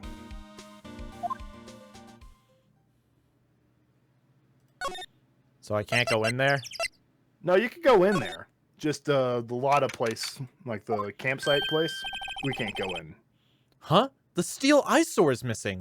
Eyesore? Looks like the hot dog stand is closed too. I guess Larry's too busy worrying about Mr. Edgeworth to show up for work. Guess Larry has a day off. Yeah. Let's move. I think this is all pretty much the same. A trash can with no trash. We found a home for Larry. Oof. Don't suppose Yeah, I there's think any- all this is the same. Oh.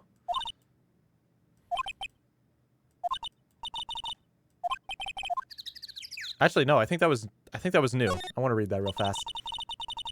No one's going to sit here on a cold day like today. Well, unless they were eating a samurai dog. How would that change the temperature, I wonder? You seem troubled, Nick. No. Who? Me? Yeah, let's go to the caretaker shack. All right. Who's ready to have a gun shoved in their face? The cops already said they couldn't find him in here. Great. That old caretaker got away. Yep. I never imagined he might be the real murderer. Him! Or who? Huh? I'd know that clearing of the throat anywhere. It's our boy. Well. Ah, hello. What might you be doing here? Out on a walk? Ah, the days of my youth, like the scent of fresh lemons, you see. Mr. Grossberg. This is no time for idle reminiscing. Mr. Edgeworth's trial ends tomorrow. That is true, yes. But from what I saw of today's trial, Edgeworth should be fine, right? Well, I'm not so sure about that. What do you mean by that? Well, I'm not sure. If you find anything out, come by my office at once. I may be able to offer you some assistance. Well, I'd appreciate that. Thanks. Bye. What do you think Mr. Grossberg was doing here anyway? Who knows? Don't suppose we can get in. No, we can still get inside. He left the fucking bird. The douche. That's the bird's problem. Ah! I want a cookie. Ah! Nobody's home. Hello. Squawk! Hey, it's Polly! I wonder where your owner's gone, Polly. Hello. Squawk! I can't believe he'd run off and leave his poor parrot to fend for herself. Open the window. Problem solved. Hello. Wouldn't it be so funny if the bird sold him out because he didn't feed her? Hello. He's in Bahamas. Ah!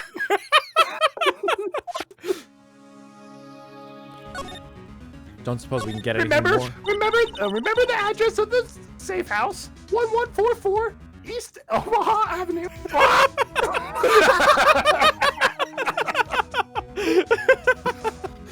It's like Gumshoe. Oh, Detective Gumshoe! We're going on a raid! Maybe I should take care of Polly, Nick. You probably shouldn't just kidnap her. The police know about her anyway. I'm sure they'll do something. Well, okay. Sorry, Polly. He says I can't take you. Great, now the bird's going to hate me. The bird just staring at him.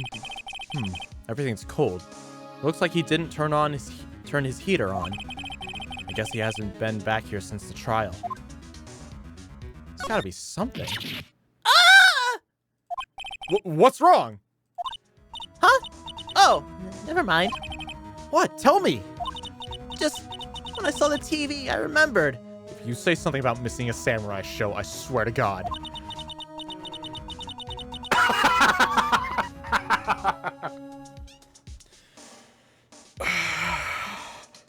I just realized. Woman, you're gonna give me a migraine! Remember we talked to Polly and got the safe combo? Mm-hmm. What's on top of the TV? Huh. They're showing a Can't even do this line. They're showing a Pink Princess special this week. Oh. See? That's why I didn't want to tell you. Phoenix just. Really? Really? Fishy pole looks expensive. Maybe we should bring it to Detective Gumshoe. Don't you think the caretaker would, don't you think the caretaker would mind? Well, we can't He's just on the leave the run. metal... Well, we can just leave him the metal detector in exchange. Maybe we'd better not.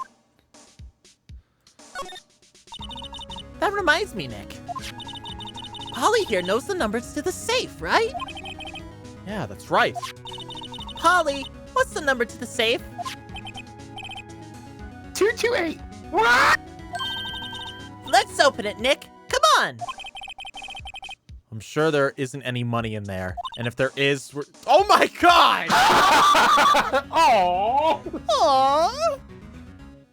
Maya, even if he's a murderer, stealing money is still a crime! Maya is like me in every single open world like RPG game. God, fucking teenagers, I swear to God. He keeps it locked, right? So there must be something valuable in there. I'm not so sure. Okay, Nick. Let's see what's in there. I guess there might be a clue or two. The only thing in here is a letter. A letter? Aw, boring. There's no name or signature on this. There's no name or signature on this thing. It's handwritten in very precise, clear letters. Get your revenge on Miles Edgeworth. Huh? Edgeworth! Nick? Why would Edgeworth's name be on here? How should I know? I'm going to read the whole thing. Get your revenge on Miles Edgeworth. It also says, this is your last chance. Now is the time to get revenge on the two men who ruined your life. Huh? The rest of the letter goes on to describe the murder plot in detail. How to kill Robert Hammond and frame Edgeworth. Calling Edgeworth out to the lake, getting on the boat, firing twice. This is exactly what I figured out in court today. It's all here, in perfect detail. What do you think it means, Nick? I don't know, but it looks like these are instructions for a caretaker. For that caretaker. When he killed Robert Hammond and called out Edgeworth, he was following instructions. But who could have written that letter? And what does it mean to get revenge on Miles Edgeworth? Look, I don't know, okay? But one thing's for certain. This letter is an amazing clue. All right, well, this is good evidence. This might get Edgeworth a not guilty verdict. Right? Oh, is there something else? Worried. Oh, there's nothing else left. I wonder why the caretaker didn't take the letter with him. He left in a hurry, right? I don't think he ever came back here after the trial. Okay, so we just got the most valuable piece of evidence we could ever get. Didn't use the kitchen much, right? I guess the whole pasta restaurant thing was a lie. What, you thought he was telling the truth?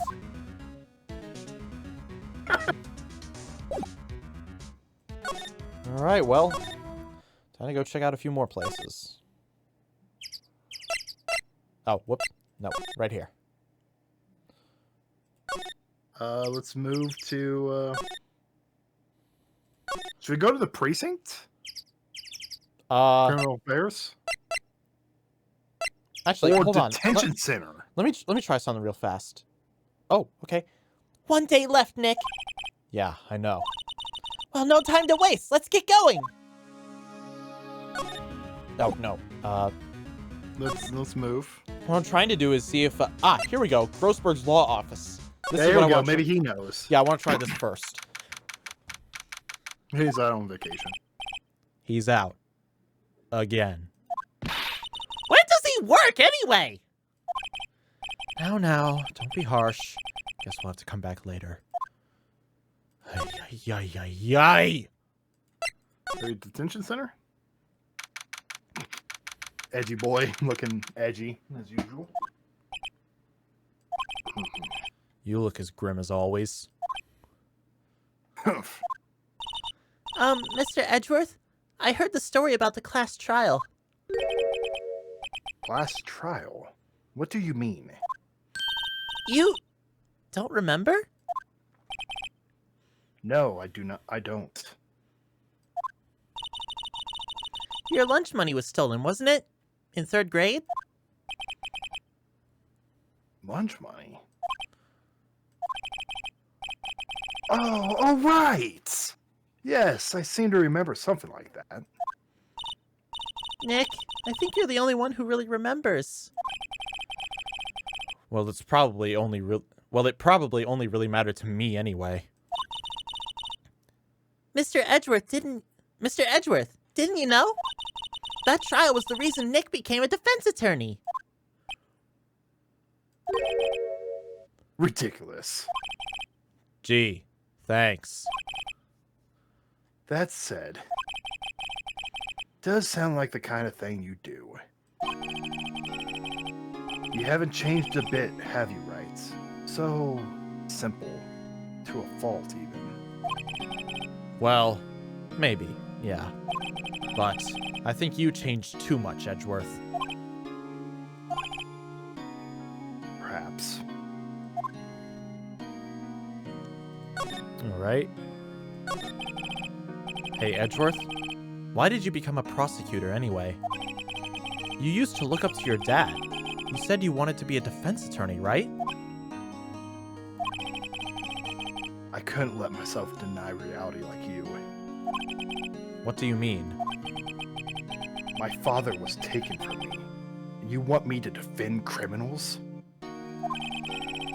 I'm sorry, Wright, but I'm not that good of a person.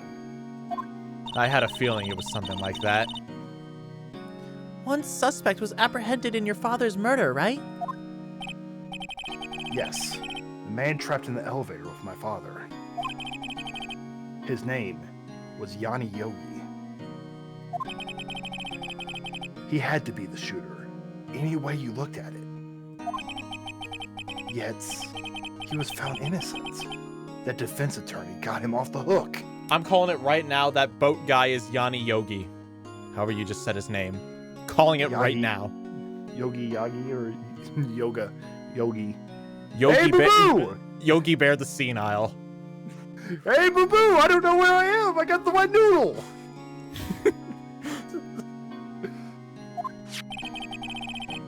That would be Robert Hammond.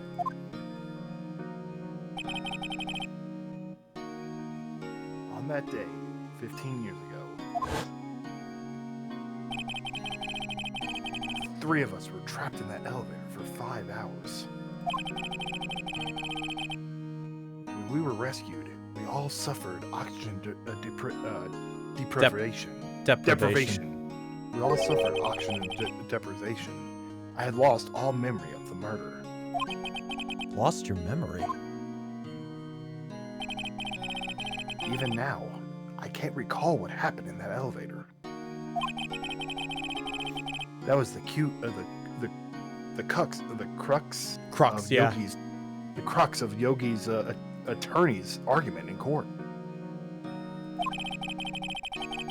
He claimed that Yanni Yogi had been not of sound mind due to the oxygen deprivation. Yogi was released due to lack of evidence. Innocent.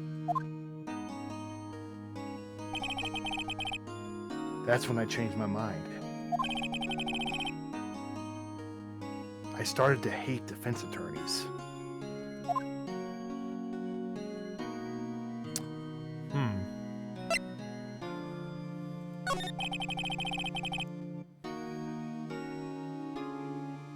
What's your relationship with Von Karma?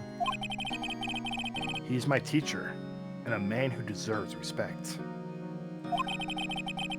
I learned everything I know of courtroom techniques from him. So he's like my sister was to you, Nick. He is a perfectionist in all things. In court, in his personal life, he's obsessed with doing everything perfectly. Perfectly, huh? all the cases he has taken on, none were left unsolved. And not one suspect was ever declared innocent. Ever. But that's... I know. It's possible some of the suspects were indeed innocent. However, it is impossible for us to accurately determine that in every case. All Von Karma does is his job to find the suspect guilty perfectly. In any case, it's nigh well impossible to find a weakness in him. Should a weakness appear, he would do everything in his power to make it go away. Edgeworth, if what you're saying is true, you're headed for a guilty sentence tomorrow. He's right! Now's no time to praise the enemy, Edgeworth!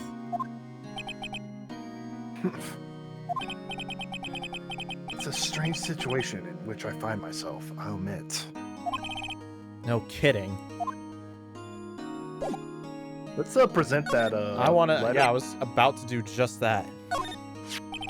Edgeworth, see this letter?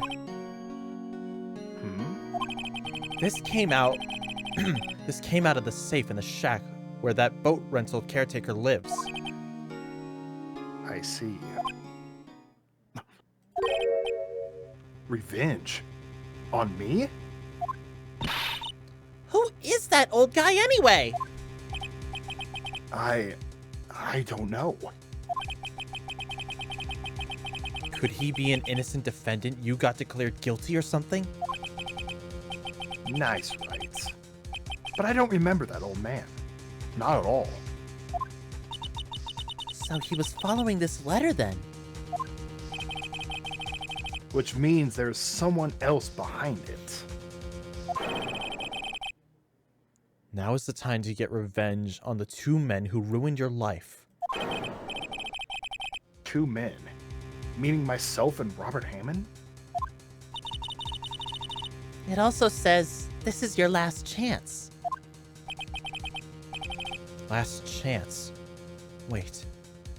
Maybe he's talking about the statute of limitations on the DL6 incident.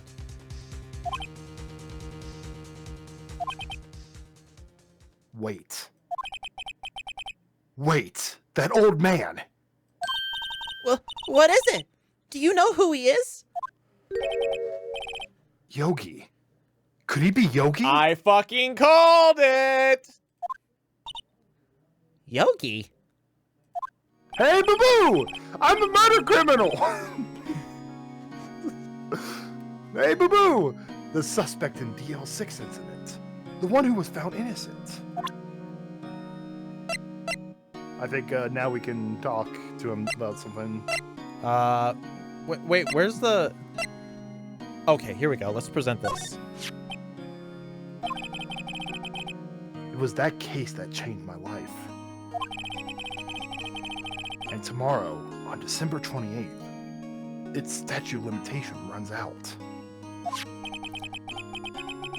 Tomorrow. Could that be a coincidence? There's no such thing of coincidence. I don't believe in coincidences.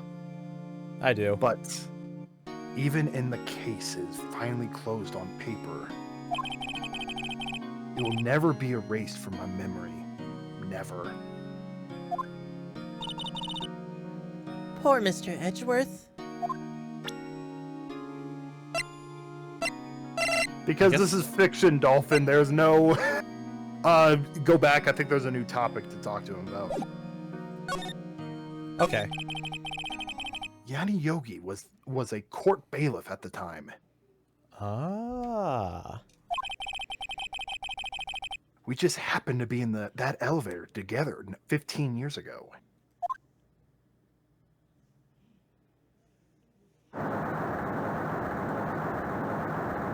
And then an earthquake struck. The quake was incredibly strong.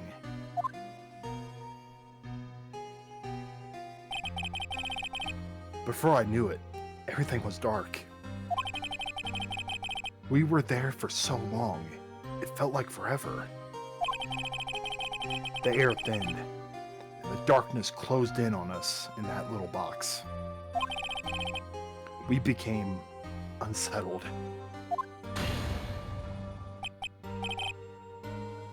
Help! I can't breathe! Quiet! I said quiet! You're not making this any easier. I want to get out! Help! Get us out! Don't shout! You'll just use up more oxygen. Ugh.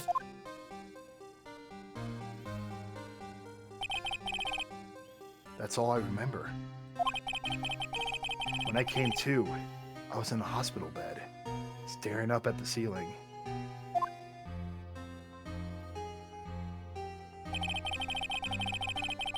In court, Yana Yogi's mental condition was called into question. They claimed the oxygen deprivation and stress had caused temporary insanity. In the end, the claim passed the courts, and Yogi was found innocent. Huh. But isn't that strange? This letter tells him to get revenge on Edgeworth. Why would he want to take revenge on you? Right. Yeah. There's something that's been troubling me these last few days. I didn't know whether or not I should tell you. You mean the nightmare?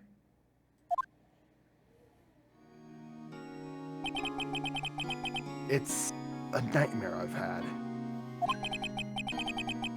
A memory of a crime that I committed. A crime you committed. A memory of a murder.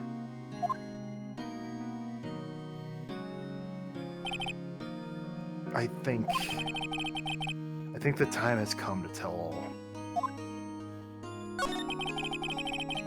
For the last 15 years, I've had the same dream almost every night. I wake up in a fearful sweat every time. What kind of dream? It's a dream about my father's killing in the dark. Help! I can't breathe! Quiet! I said quiet! You're not making this any easier. I want to get out! Help! Get us out! Don't shout. You'll just use up more oxygen. I can't breathe! Using up my air! What? Stop breathing my air! I'll stop you! What? What are you doing? Stop breathing my air! No, Father! He's attacking Father! Then I see the pistol lying at my feet. I don't know if it was evidence from that day in court or the bailiffs. In a daze, I picked up the pistol. Get away! What the? Get away from my father! Bang. Ah! Oh no. With that scream, I wake. It's a bone-chilling scream. A scream that has rang in my ears for the past 15 years.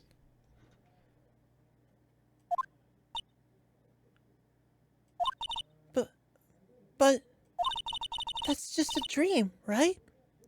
Right? Dear God, I hope it is. That thought is the only thing that has kept me sane for the last 15 years. But what if I'm wrong? What if it's real? They say that sometimes people shut out memories in self-defense. Maybe it was I who killed my father. What? If you think about it in that way, this letter makes sense. Get your revenge on Miles Edgeworth. Think about it. Yogi was really innocent.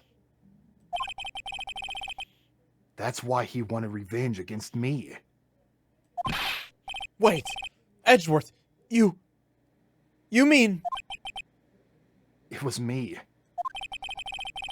I was the true criminal of DL6. I shot my father. This is bad. What are we going to do, Nick? What can we do? I don't know. I don't think there's anything we can do, like it or not. If there's someone else who knows a lot about DL6, maybe Grossberg. Okay. Mm-hmm. There is, Nick! There is someone who knows about DL6. Well, Let's roll out. you better be in your fucking office this time. Good. Oh. Mr. Grossberg! Ah, hello there. What's wrong? You look troubled. No kidding! I can't believe you're not! My. Just calm down and tell me what happened, hmm? It's Mr. Edgeworth. He... Aw. I see. So, Edgeworth dreamt he shot his own father? It's only a dream! Only a dream! I wonder. What? If that's the case, then why do you two look so troubled? Hmm? This guy's better than I give him credit for. Well... Also, consider this. Yogi quite certainly holds a deep grudge against Miles Edgeworth. So deep, he'd want to frame him for murder. This leads me to surmise that Mr. Edgeworth's dream was not a dream. It was real. As you imagined. Miles Edgeworth threw the pistol to save his father. You know, I'm just like, what? Even like a kid, I feel like would know you use the gun. I think he was like throwing it to his father so he can, like, his father can shoot it. I doubt it. I feel like he would more throw it at the guy's head. I mean, fair point that guns are pretty damn heavy, and they will, if they hit you in the face, it's gonna break something. But still, I feel like what? You gotta understand, they were kind of feeling the effects of oxygen deprivation. They didn't know what's going on. Fair, but what do guns always do? They shoot. Well, yeah, the kid isn't like thinking straight. 15 years ago, Edgeworth was probably 9. like 10, 9, 8 Yeah. or 9 at this point. And most people still know by that age that guns shoot. They were dark. It's dark. It was dark, Whatever. and the It's pistol fired, and the deed was done. it is what it is, I guess. No! I don't believe it!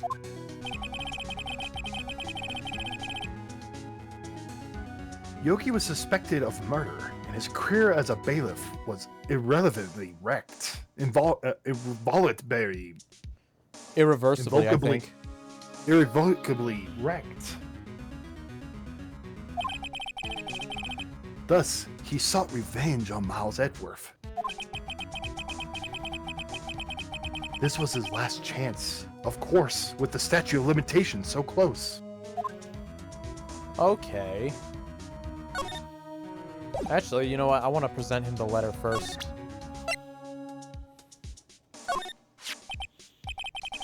Oh! So this is the letter. It does seem like Yogi was following this letter when he killed Hammond. But why kill Robert Hammond? Hammond was a skilled defense attorney, but he defended clients not for their sake, but for his own. Huh? His own sake? He never trusted his clients. That one. The only thing he trusted was his own ability. But he got his clients found innocent, so why should it matter? Actually, my dear, it's quite different. Oh, he forged evidence too, didn't he? No, remember, he got Yogi Declared free, insane. declared insane. No one's gonna hire someone after that. Fair point. Yogi was a free man, but socially, he was ruined. Huh? You'll understand soon enough. Wait, What is it? this letter. I've seen this handwriting somewhere before. A long time ago. Whose handwriting was this? Do you have any idea who wrote this? I'm not even gonna hesitate. I think it's him. Could it be Manfred von Karma? Von Karma. Why would he have something to do with this? Well, I'm not sure. Von Karma. Von Karma. Wait! You're right, my boy! This is Von Karma's handwriting. I'm sure of it. I used to see it all the time on court reports. What? But that means the one who told Mr. Yogi to kill was... Correct. Manfred von Karma himself. What does this mean then? Why would von Karma want to frame Edgeworth? Because he's... He got a C on his he got a C on his report card. Or maybe... I think maybe Edgeworth was a threat to his career. Prosecutor von Karma. We'll do it later. What do you know about Edgeworth's father? He was a defense attorney without peer. It sounds trite, but it's true. Well, he may have had one peer, now that I think about it. Your mentor, Mia Fey. Whoa, what do you know? My sister? Mia was that good. Gregory Edgeworth was very disapproving of Mr. Von Karma's techniques. That's no surprise. Von Karma is an extreme man. Forged testimonies and evidence are nothing to him. The result?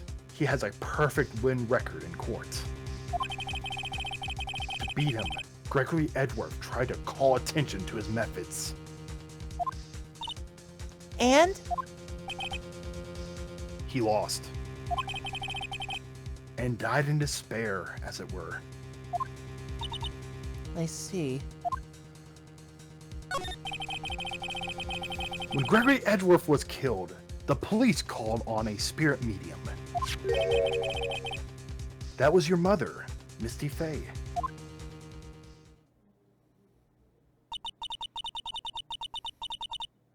I am Gregory Edgeworth. I have been killed.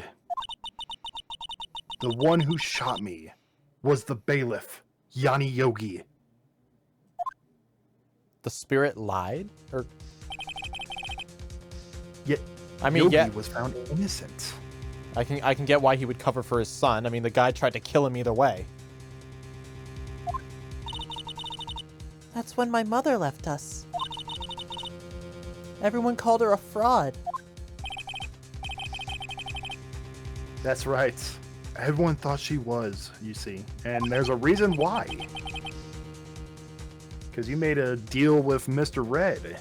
Yeah. Yet, now that I think about it, it seems the one who lied was Gregory Edgeworth's ghost. Gregory Edgeworth must have known who shot him.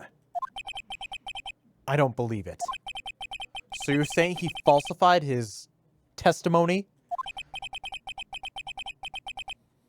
That Edgeworth's dad lied to protect his son? I mean, yeah, his son It's didn't only a kill. possibility, mind you. His son didn't kill him on purpose. But a possibility nonetheless. If it truly was Von Karma who wrote this letter, then he would know the truth. He would know that Miles Edgeworth had accidentally killed his own father. He'll say as much tomorrow in court, I should think. He'll press the point until the court finds Miles Edgeworth guilty. Oh no. But how could Von Karma know about Mr. Edgeworth's past like that? Even Mr. Edgeworth thought it was just a nightmare. That I do not know.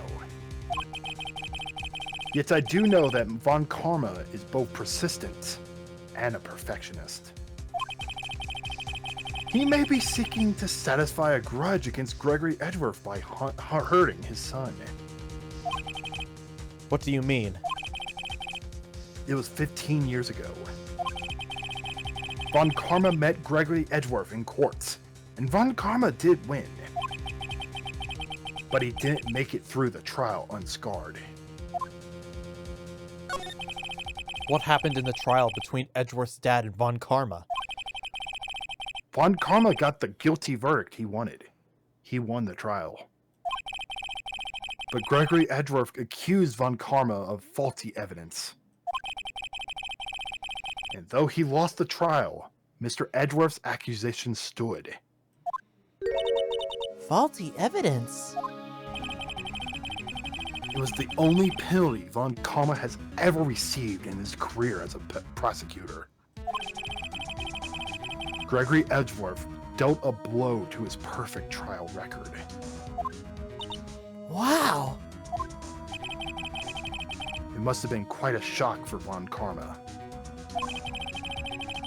He took a vacation for several months after that, you see.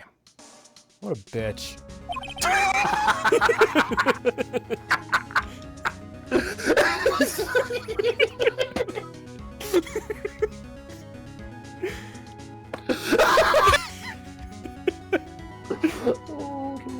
Wasn't that funny? That was great, just the timing of it. Thank you.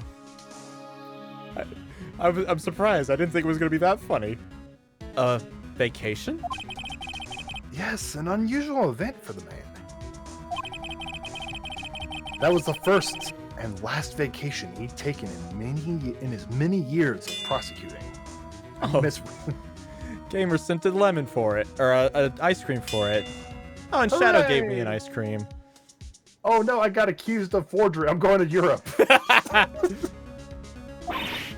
Really? He doesn't take vacations? Like, go to the sea or the mountains? God, I would love to go camping on the mountains. Mountains are nice, dude. Don't tell me he's never been to Europe! Europe's not that great. I want to visit Europe. I don't. You have strange ideas about vacations, Maya. In any case, that was the only time he took a vacation from work. I believe the penalty upset him quite a lot. odd. If he wanted to keep a perfect record so badly, why would he take such a long vacation? What do we do, Nick? Von Karma's going to bring up DL6. You can bet on it. What if Mr. Edgeworth pleads guilty to DL6? I won't let him. Yes, Mr. Wright. I hate to say this, but even accidental murders is murder, you know? I know that! I just believe in Edgeworth's innocence. I can't believe he killed someone. I can't believe he'd kill someone. But Nick, Mr. Edgeworth Mr. Edgeworth admits it himself. His father must have lied to protect him from beyond the grave. I don't care. I know he's not guilty. Mr. Wright, if you say so, I suppose I could go check again. Were there any fingerprint scans on this gun? The police file might hold something of interest. Mr. Grossberg, thank you. I can't promise anything. In fact, I think the chances of finding something are slim. I understand. The police materials. Oh, I think I know where we need to go. Detective Gumshoe. Nope, that was the wrong place. I just imagine like a guitar riff. Like, Detective Gumshoe, we need you! Gumshoe.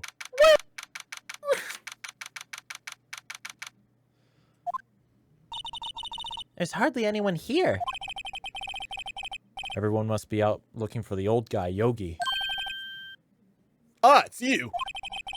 I don't think Gumshoe will be coming back today. He's staying out looking for someone. Sounds like Detective Gumshoe is pounding the pavement for real. We were wondering if we could check the records room again. Well, now I can't just have anyone wandering around in there. But I guess Mr. Von Karma is... Wait, what? Oh. Fuck! You can go in there as long as he's there. Von Karma? Yeah, he just arrived actually. Von Karma's in the records room. Nick, let's hurry! Son of a shit. bitch! I swear to God, if do Just one thing to light the those place on records. fire. He just has a match. Like, hi, Phoenix. I'm Dusty just, as always. smoking. We're the only ones here. We were the only ones here just yesterday. Oh wait, we were only here just yesterday. I'm sure they just haven't had time to clean. What's wrong, Nick? Nothing. I was just noticing that he isn't here. Von Karma.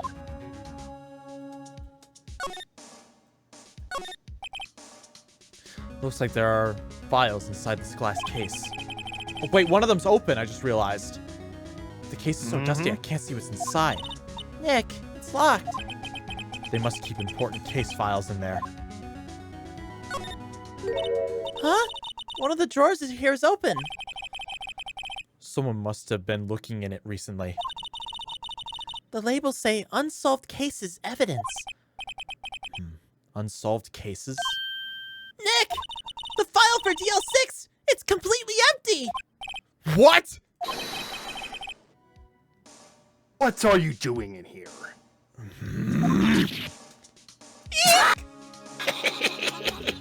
I forgot how stupid his front-facing portrait is. Oh my God.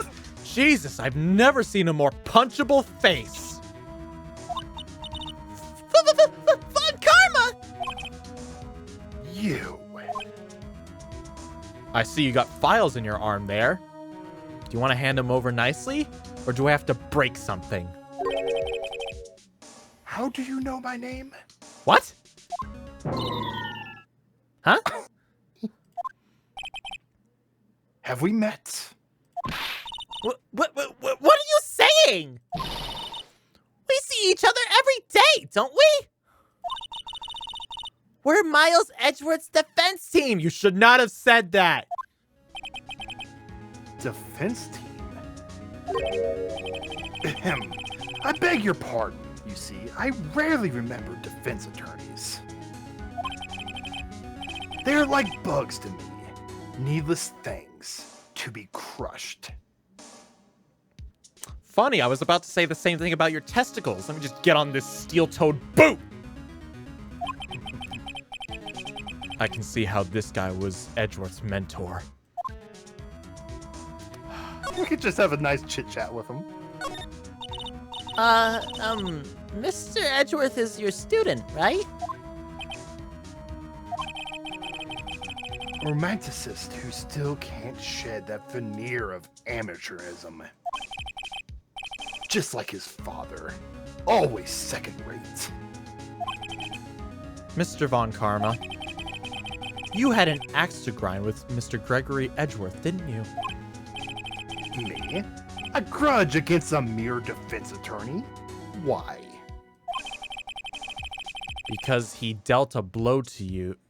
Because he dealt a blow to your otherwise perfect trial record. So you did. But what I don't get is, why did you take his son under your wing afterwards? The son of your most bitter rival. Because he wanted to create a monster like him. That, my dear attorney, is none of your business.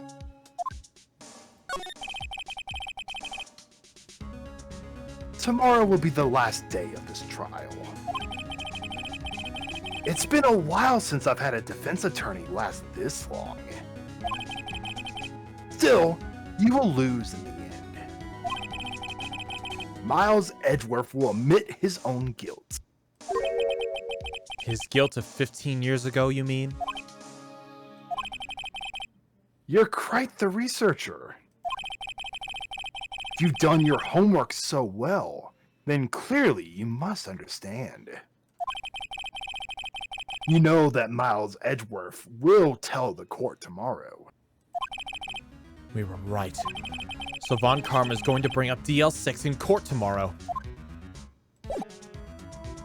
One last thing to present. Mr. Von Karma, have a look at this. This was you, wasn't it? You instructed Yanni Yogi to commit murder. Yanni Yogi. How many years has it been since I've heard him called by that name? He's a fool. I told him to burn it after he read it. So you admit it! You wrote Mr. Yogi this letter! Yes, my dear defense attorney. Do not let him touch it. Do not let him touch it. Thank you for taking the trouble to bring it to me. We should not have done this. You've saved me from a lot of needless hassle. What? Nick! What is that thing? Oh, shit! A stun gun! For self-defense, usually. Indeed. Maya, take the letter and run. 60,000 volts will course through your body like a dog touching an electric fence. 600,000. Oh, don't worry. People don't die from it, usually. Now, give me the letter. No! No! Whoa! Where are you? Nick, run! Ah! Oh, no. Maya!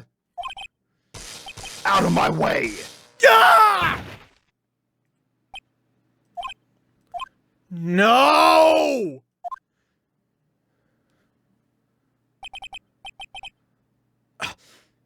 He got us.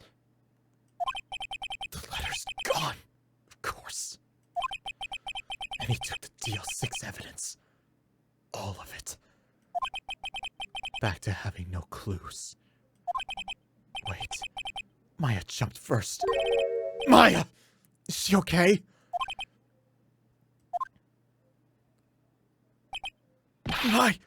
Maya!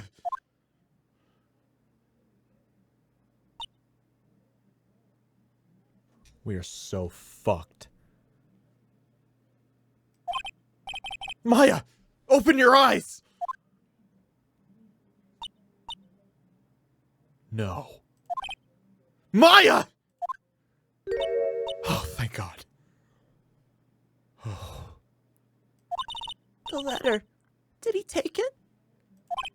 Huh? Oh. Yeah. Are you okay? I couldn't stop him. I jumped as fast as I could, but one shot from that thing knocked me out cold. I'm useless. I'm no good as a liar or a medium. I can't even call my sister. Not even now when you needed her most. I wish I hadn't woken up at all. Oh. Maya! There has to be some way I can help her. I'd better do something about her self-confidence first. Huh? Maya? She's holding something. What is this? What is that? A bullet? DL6 evidence number 7. Taken from the heart of Gregory Edgeworth. I remember. Von Karma was holding this when Maya jumped him. Taken from Gregory Edgeworth's heart, still bears clear ballistic markings. We have one DL6 evidence. I'll prove it to you, Maya. You're most definitely not useless. I'll prove it to you tomorrow in court. To be continued. We're finishing this tonight. We are finishing this tonight. I don't care what any of my work schedule says. We're finishing this tonight. Just a heads up, I believe this is a long trial. Don't care. We're finishing this tonight. I'm going to use the bathroom before that. All right.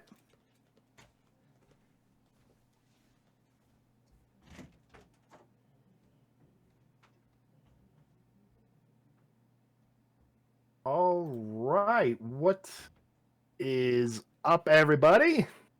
Yeah, I wasn't going to tell him to stop. Don't worry. This case is too much fun. Like I said, all the pieces are here, but how does it all fall into place? Once again, please, for those that know what's going on, please don't ruin it for everyone else. Please don't ruin it for the rest, everyone else. This is what makes this game so special. This is probably one of my favorite visual novels of all time.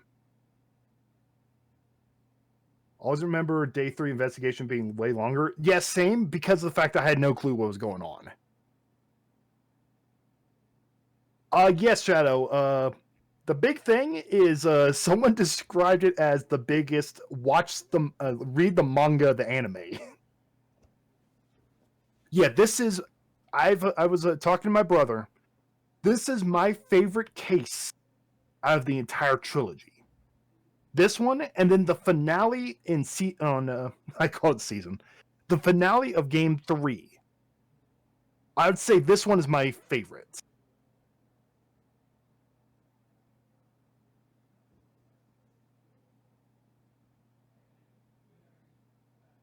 I refused to immediately show Karma the letter because I was scared.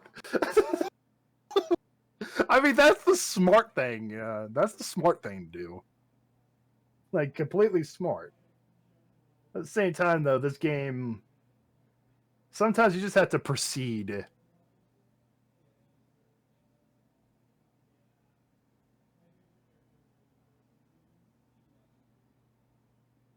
But yeah. We're getting the thrilling... Really just play Apollo Justice. I never really felt the need to play Apollo Justice. Based on what I heard it's not so much a spin-off, but more so the 4th entry. I still need to play Apollo. Maybe I should play it, or maybe we could play it. Who knows? Hey, I was hyping everybody up for this trial. Oh, sorry that took so long. I ended up filling up my water and stealing a slice of my roommate's pizza. Ooh. This pizza is weird. It has like a donut feeling aftertaste. What type of pizza is it? Bruschetta. I swear to God. Ooh, I love bruschetta. No, Bruschetta's the best. Dude, this has such a weird aftertaste. It tastes like a donut with no glaze. Bruschettas do kind of have I want to say sweet crust, though. Have you ever had Screaming Sicilian? Yeah, overpriced. It's overpriced, but it's really tasty. Gamer donated Like the one ice zesty. Like No, I haven't let had. me, let me like, tell you. Let me zesty tell you. We pepperoni. gotta get through this trial. But let me tell you, Newman's Own Pizza. Oh, that. oh no, I haven't tried that actually. Oh, you haven't tried that? Okay, we gotta fix that. We gotta fix that someday. Not right now though. I was hyping everyone up. I was saying this is my favorite case out of the entire trilogy. And we're This finishing one it and tonight. And then the finale of the 3rd game is also my favorite. But I'm saying I will just definitely say this is the best. This is. Let me double check what we have. A bullet. A Giving photo. back my bullet. A 5. Okay, wait. We have. Okay. Let me read what this says. Case summary. Date 12/28/2001. Location. Excuse me. That pizza.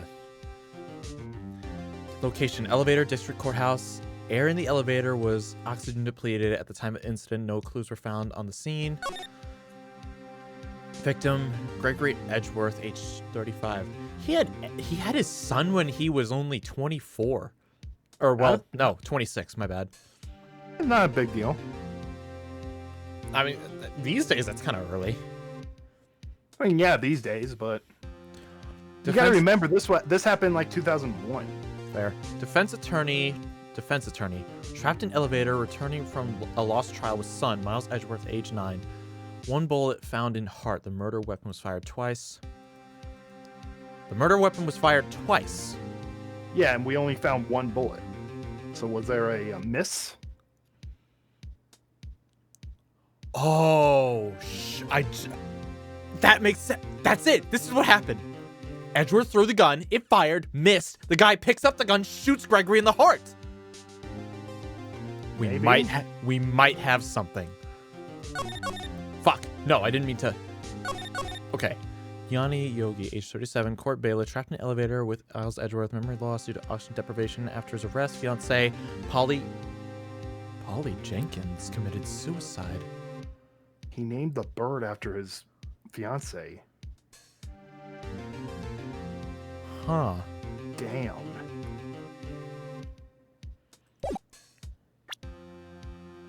Well then. Perhaps we have a bit more than I thought. This is it. Judgment Day. Today things are going to get settled at last. A lot of things. Ah! What's the big deal?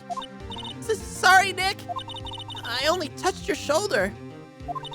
I guess the shock hasn't worn off from my run-in with the stun gun yesterday. Anyhow, today's the last day of the trial. Good luck, Nick. Yeah. Maya has electric powers. It's like a superhero origin story. I was shot with a stun gun. Now I got electric powers.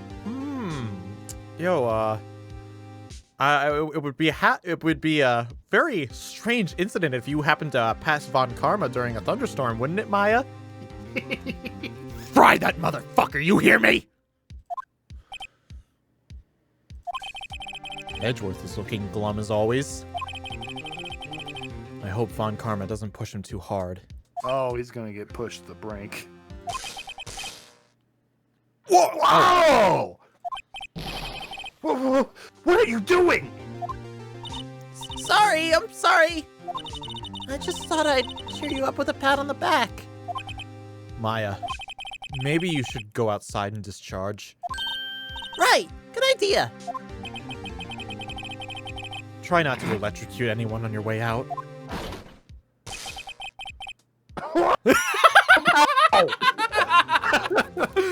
I love Gumshoe.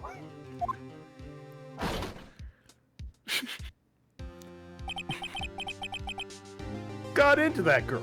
600,000 volts. Detective Gumshoe! Morning, Mr. Edgeworth. Good morning. How did it go, Detective? Have no fear. As promised, I've captured our runaway caretaker.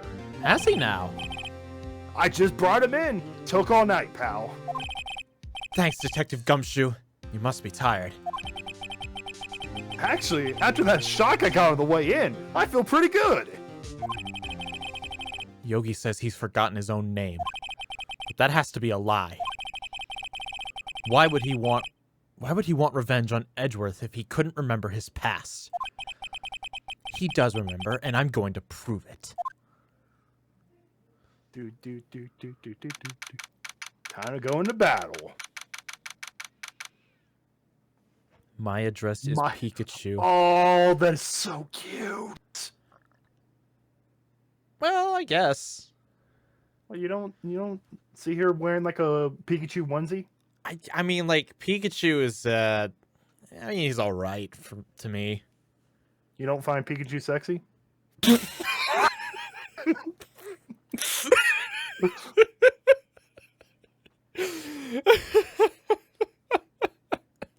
Like, seriously, come on, dude.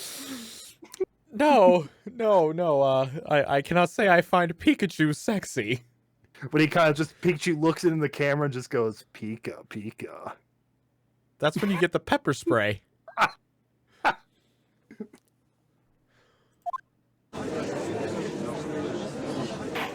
Pikachu's like, alright, I don't think he's like super cute, but, you know, I'd give him a head pat if I ever saw him. That's going to the out of context. It better. You'll say it as if it's a threat. It's like, go for it. Do it. Exactly. You know who to send it to. Send it C-Dub. Court is now in session for the trial of Miles Edgeworth. The defense is ready, Your Honor. The prosecution is ready. The judge's like, holy crap. Holy crap, he actually talked! Are you feeling alright? Right, very well. We have reached the final day of our proceedings in this trial. I ask that the prosecution submit decisive evidence. Understood. Come on. Don't be awed into silence by every little thing he says. Very well. Mr. Von Karma, your opening statement. Right. Thanks to Detective Gumshoe's efforts, the boat rental shop caretaker has been arrested. In yesterday's trial, the defense asserted that the caretaker was the murderer. However, the caretaker has yet to confirm this. I would ask the defense to cross-examine him as much as necessary. Very well. Please bring the witness into the courtroom. Gonna need my water for this one. Ladies and gentlemen of the court, I believe you all remember our witness. He lives in the boat rental shop on the lake, from where he witnessed the incident.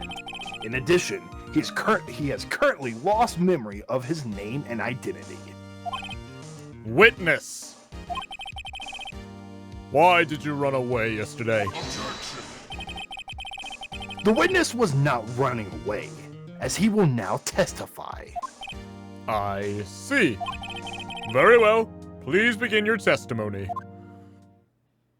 I didn't commit murder! Here we go Why again. I left court. Yeah, I'm really sorry about leaving just yesterday like I did.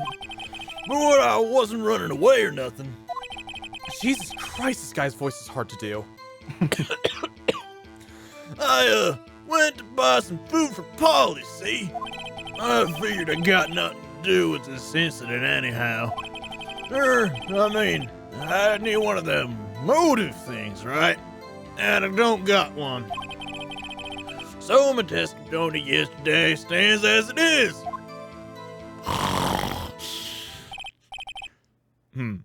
Very well. Let's begin the cross-examination, shall we?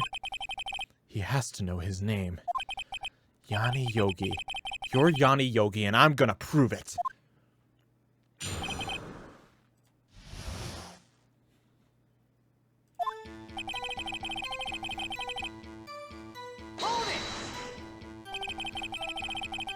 I'd call what you did running away and not just leaving. You heard Larry's testimony and realized you were in danger.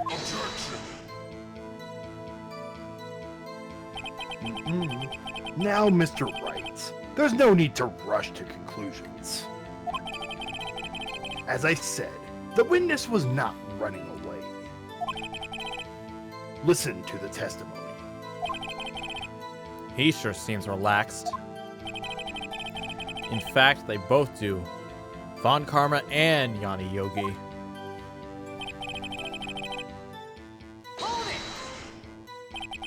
Then why did you leave?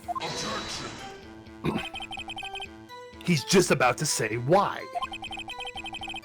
Is it so hard for you to just quietly listen when someone is talking? If I sat quietly, Edgeworth would be guilty in 3 minutes.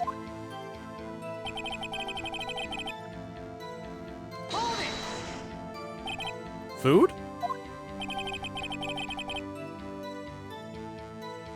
Well, Polly is a bit of a gourmand, you see. She only eats the high-quality bird pellets from France. They only have them in the big pet shop downtown. But you weren't arrested until this morning. Why didn't you go back to the caretaker's shack? Well, I kinda got lost, you see. The witness has trouble remembering things sometimes. When the police apprehended him, he was on his way back to the shack. Yeah, right. Nice try, Von Karma. No one's going to believe that. I see. So he was lost. Please, Your Honor, come to your senses!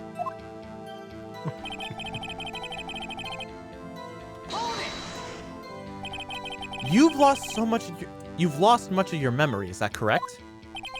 Yep. Seems like it. Then how could you know that you didn't have anything to do with this incident?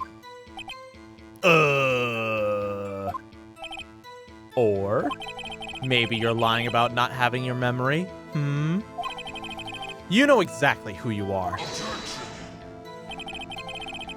The witness has testified quite clearly that he has no memory of who he is. If you claim he's lying, then show the court proof. The only thing I could think of is maybe the parrot.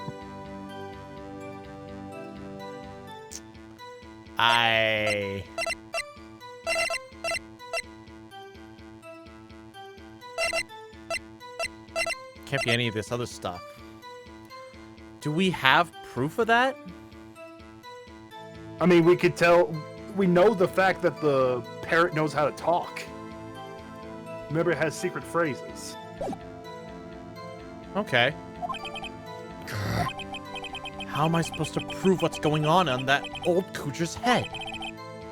Or maybe that was Codger's? That's impossible! I'm glad you came to your senses, Mr. Wright. Very well, witness. Please continue. I mean, I did need one of those motor things, right? And I don't got one. How can you say you had no motive? I say you do. You had a grudge against Edgeworth and the victim, Robert Hammond. That's why you took revenge on them, right? Please don't make me repeat myself, Mr. Wright. This witness has no memory of anything beyond several years ago. He cannot hold a grudge. It's impossible. I have to prove he's lying about his memory. Otherwise, it's going to be the same thing over and over until the trial ends. Might I say something, Mr. Wright? Yes. Yes, Your Honor. You've been saying the same thing now over and over. You've been calling the witness's memory of the past, or lack thereof, into question. But does this really have anything to do with the current case? Of course, Your Honor. The witness has said he had nothing to do with this case, and no motive. But these statements are lies. Oh, snap. Order! Order! Mr. Wright, there is a serious problem with your claim. Or are you saying you know who the witness is? Of course, Your Honor. Oh, now this is interesting. I would like to know myself. So, who is he? Don't play dumb, Von Karma! Mr. Wright, please tell us the witness's name. What? Yanni Really? Yogi. Why would they bother, like, making this a question? Because the judge is like, you keep on bringing this up. Why are you, like, what is up with this, Phoenix? His name is Yanni Yogi, a former court bailiff. Yogi? That name seems familiar. Are we gonna get a young image of the judge? Oh my god, I hope. Oh! Yanni Yogi! From the DL6 incident! So he knows. It figures the judge would have heard of it. It was such a famous case. But what does this mean? Your Honor, if this man is Mr. Yogi, then he has a clear motive.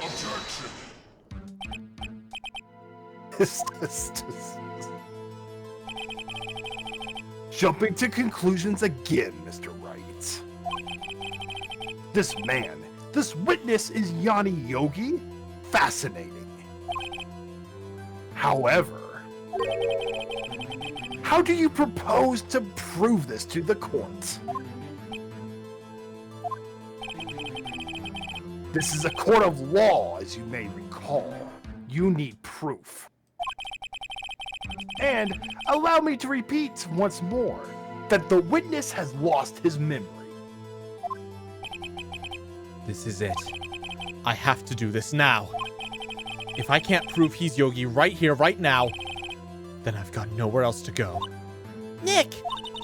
How are you going to prove it? How can you prove that he's Yanni Yogi? It's okay. It's actually quite simple. Your Honor, please take this man's fingerprints. Then we'll compare them to the fingerprints on the file for Yanni Yogi 15 years ago. I see. That makes sense. Damn it all! Right, he took the damn file. Huh? I'm so very, very sorry, Mr. Wright. Oh, I bet you friggin' are. Why? The witness has no fingerprints. Huh? He's ex-CIA. What? What? No fingerprints? Yeah, I burned him off. You see, before I worked as a caretaker, I worked at a chemical plant. I burned my fingers working with the stuff. Yep. What? Yogi, you sneak! You burned your fingerprints off to hide your past! Well, if the witness has no fingerprints, I guess we will not be able to prove his identity. No! Imagine they put like a magnifying glass. They're just kind of looking at his like blank prints and like, yeah, we're not seeing a correlation here. Well, what will you do, Mr. Wright?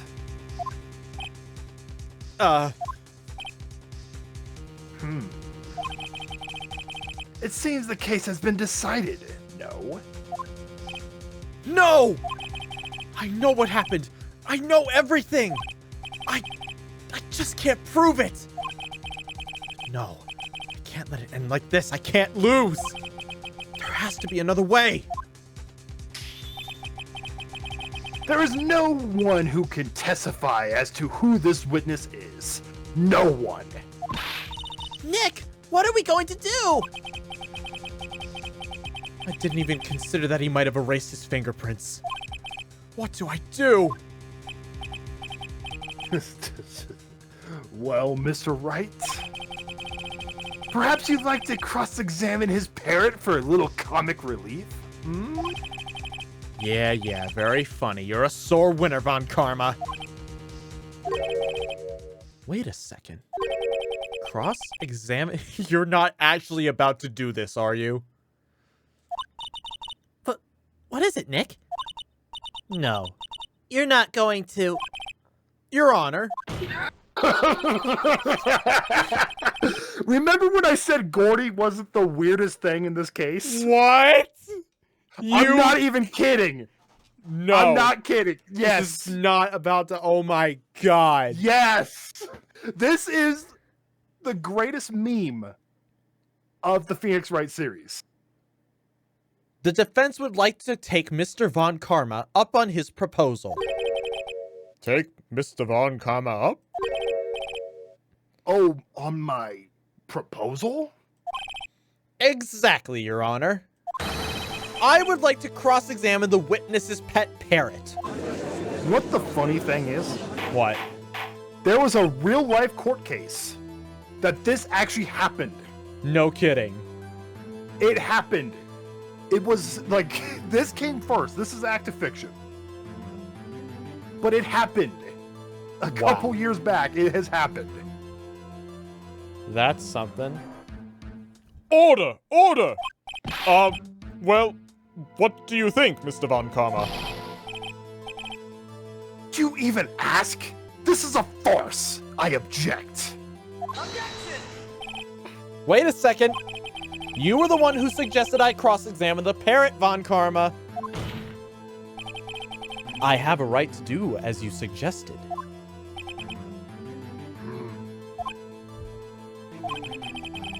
Well, if you're so desperate, then please be my guest. Of course. Should you go through with this, and nothing comes of it, then I hope you're ready for the consequences. Nick, this is crazy! Well, still want to go through with your little game? I can't believe I'm about to cross-examine a friggin' parrot. Let the parrot take the stand. I imagine you're in the audience, like you're in law school. Your teacher tells you to, the professor tells you to come to this court to like watch this case and take notes. You sit down, you take notes, and you see the defense attorney want to cross-examine a parrot. I would be like, I really should have studied plumbing like Dad suggested.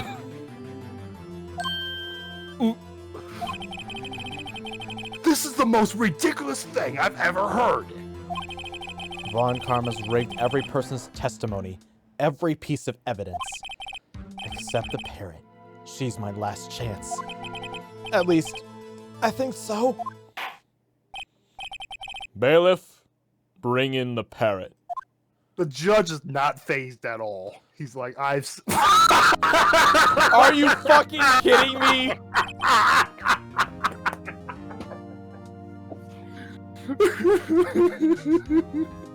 I've got my hand in my friggin' head right now. This is so ridiculous.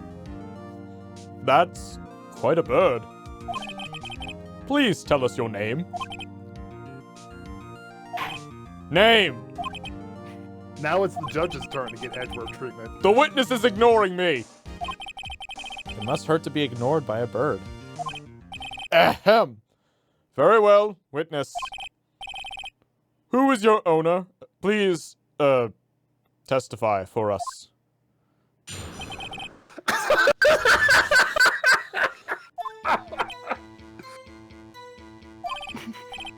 Hello. Oh, it's Squawk!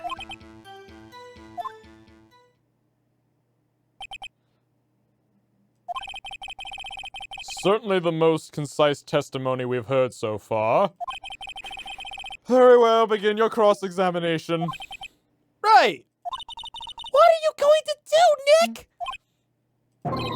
I don't know. What do we do, Maya? Hmm. Who is your owner? Hello, Squawk!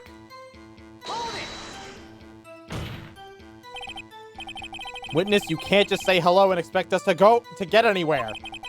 I want you to testify. Maya, you talk to her. Right, what do I say? What's your name? Have we forgotten something? Oh yeah, that's a good idea, yeah. As I recall, 2 days ago... Polly, have we forgotten something? DL6! Oh! If I can get Polly to say that here, that will prove the caretaker had something to do with DL6. Polly, have we forgotten something?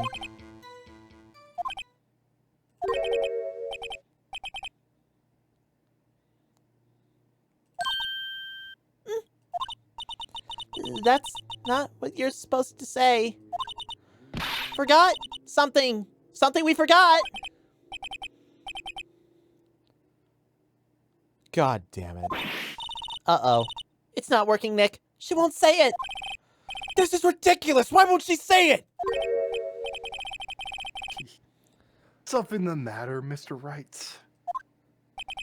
Wait. Don't tell me Von Karma expected this. He couldn't have retained the parrot. Oh, he couldn't have retrained the parrot, could he? He deprogrammed the parrot. God damn it! Did he train her not to respond when we asked if we've forgotten something?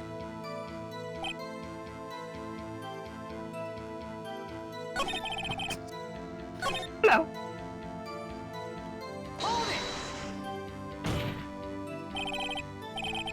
Witness, you're here to speak. You must speak to me.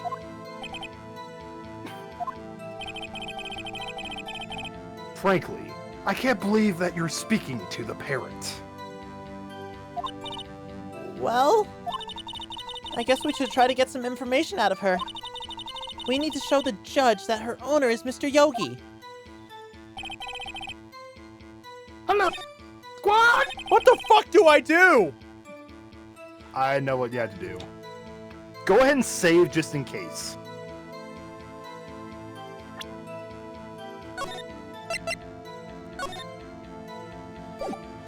Okay. Any ideas? Present? Remember how the Yogi's fiance was named Polly? Okay. That was in the DL6 case file. There we go. Oh no. Whoops. Are you kidding me? It does? I don't see anything contradictory. Huh? Really? Objection overruled. Try to think before you make accusations, Mr. Wright. Whoops, that didn't go so well. Maybe try to get it to say something else. Press it. There were other options for us to see, like the safe and stuff like that.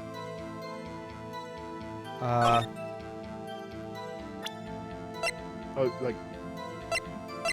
press the bird.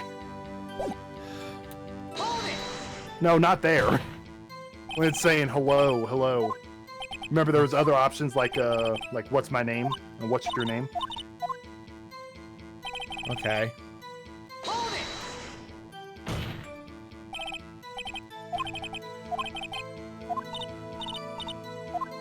What do you say? What's your name? Maybe I should get her to say her name. Polly, what's your name? Polly? Squawk? Mr. Wright, I think we've established that the parrot is named Polly. Does this have anything to do with her owner's identity? Yes. Yes, it does. Ha! Fascinating. You claim that the parrot's name will prove her owner's identity? Then show us this proof. Nick, The case file. don't you think you're taking the bluffing a little too far? Listen, we're not here to answer the question of who is the caretaker. We're here to prove that he's Yanni Yogi. All we have to do is tie the name Polly to Yogi. Your Honor, the proof that the parrot's real name reveals the identity of the caretaker, the DL6 file. We presented it just too soon. The DL6 case file?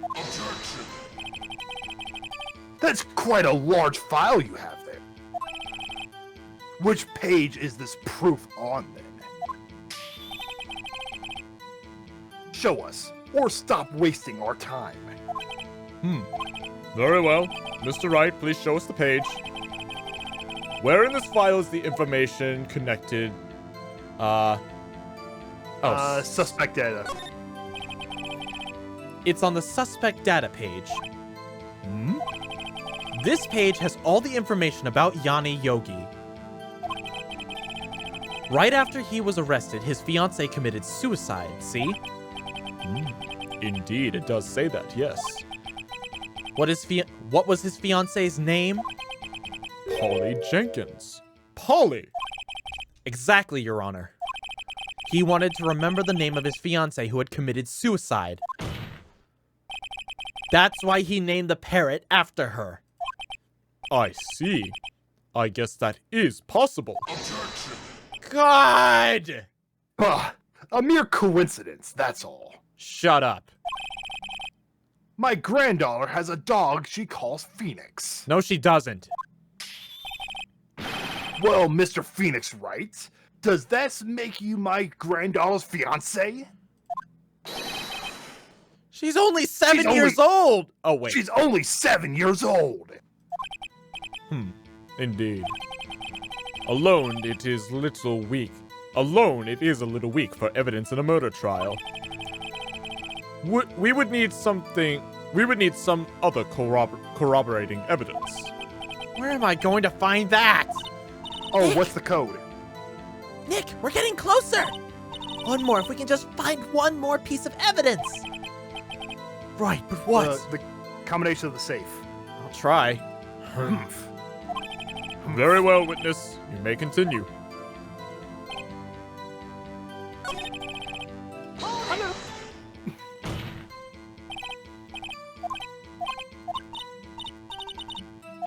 What do I say? Maybe I'll get her to say the number of that safe. Huh? The safe? Why? Let's just try to get her to say anything, okay?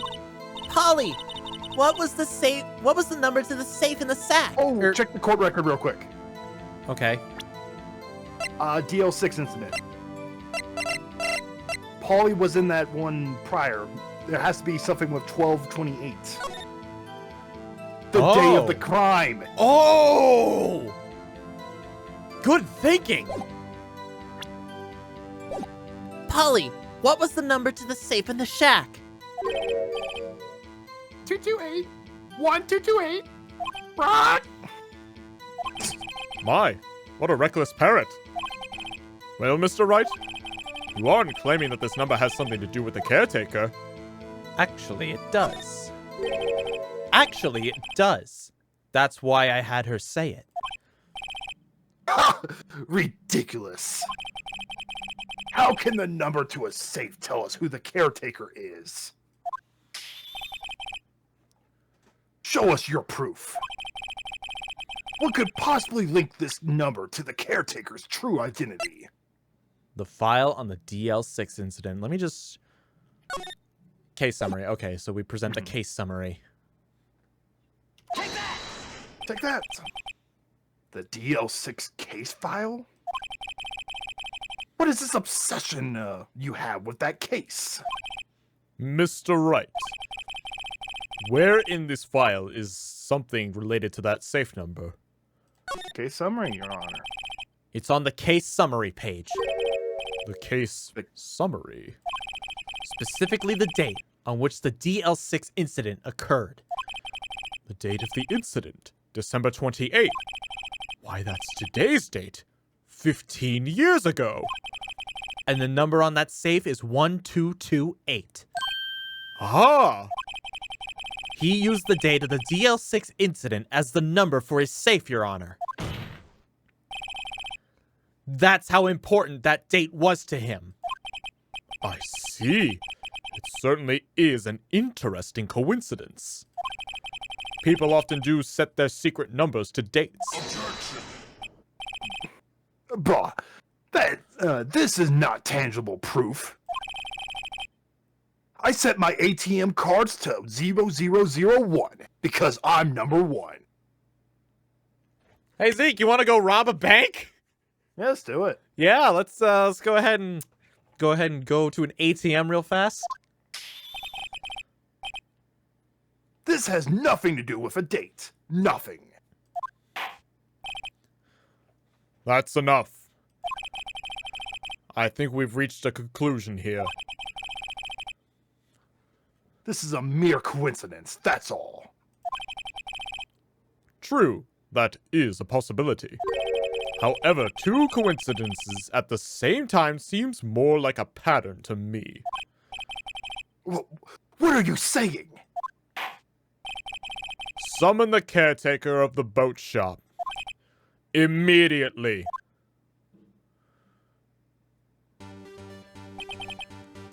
Witness. Poor nerd. Tell us your name. Wait! This witness, he doesn't remember. No, it's okay. Huh?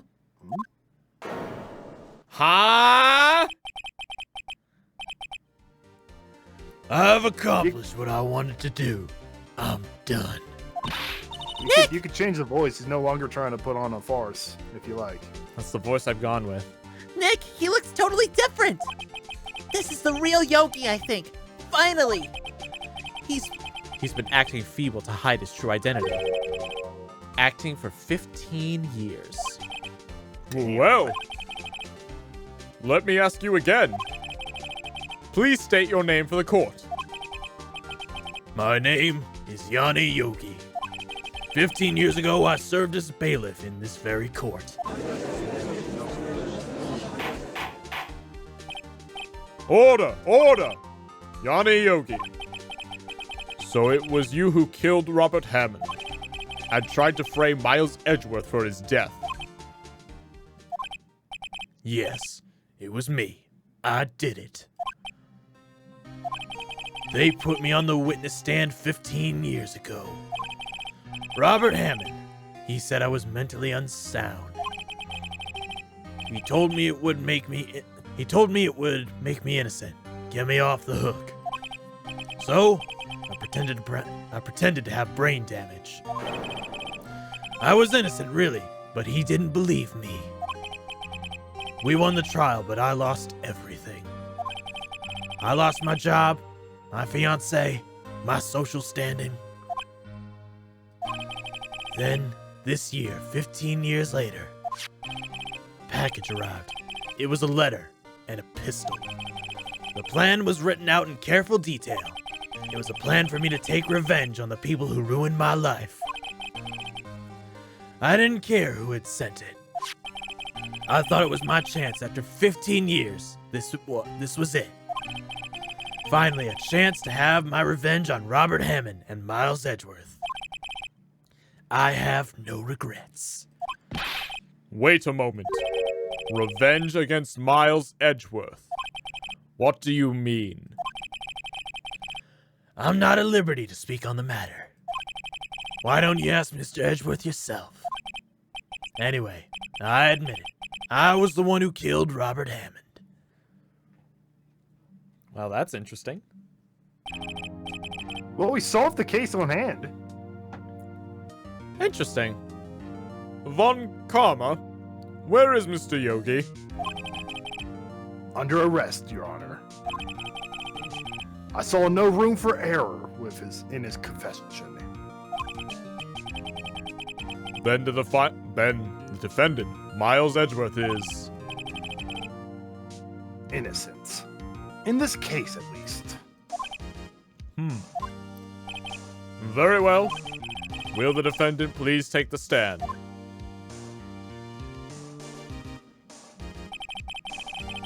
There are a few mysteries left unsolved. Still, you are cleared of suspicion for this particular case. So I would like to pass judgment on the murder of Mr. Robert Hammond. Any objections? I don't believe it. Why isn't Von Karma saying anything? Very well. This court finds the defendant, Mr. Miles Edgeworth, not guilty. Get it!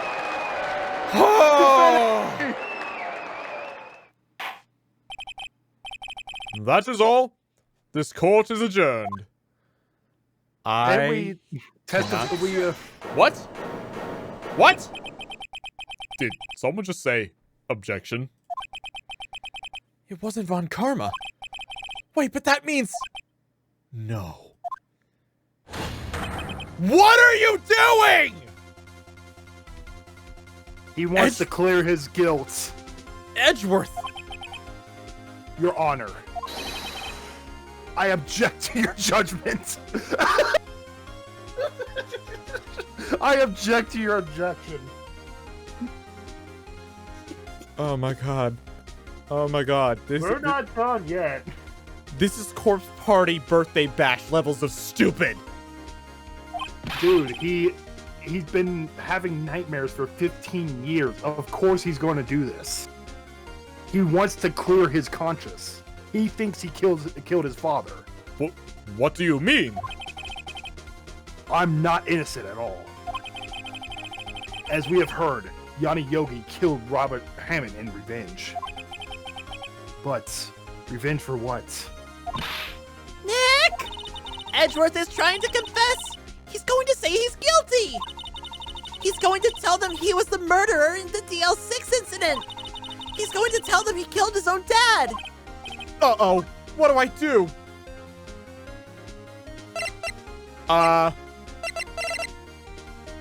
What now? It's your choice. The judgment has already been passed. I object to Edgeworth's outburst. Didn't something like this happen yesterday, too? I believe a certain witness raised an objection after a guilty verdict was passed. That would be Larry. We must hear this new statement. We must hear Miles Edgeworth. He is right. We have a duty to hear Mr. Edgeworth out. Oh, damn it. For 15 years, I've had a reoccurring dream. A nightmare. It's only a nightmare. That's what I told myself. But now I know it wasn't a dream. Yanni Yogi wasn't the killer.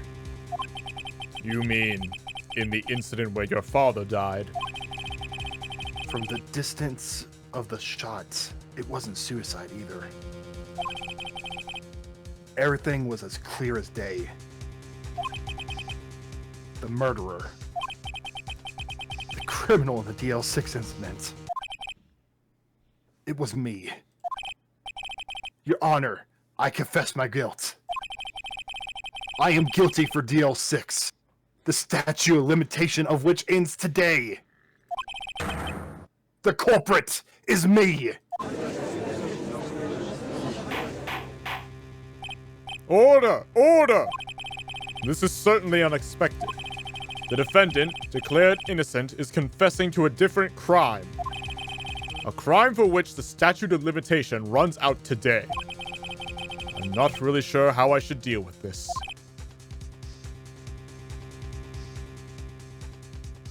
Bah. You hear me? I think so. It's obvious. we hold a trial. Right here, right now. We try this man for his crime of 15 years ago.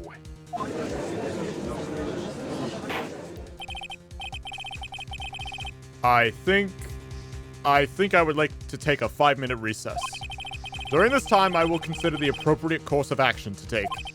Court is adjourned.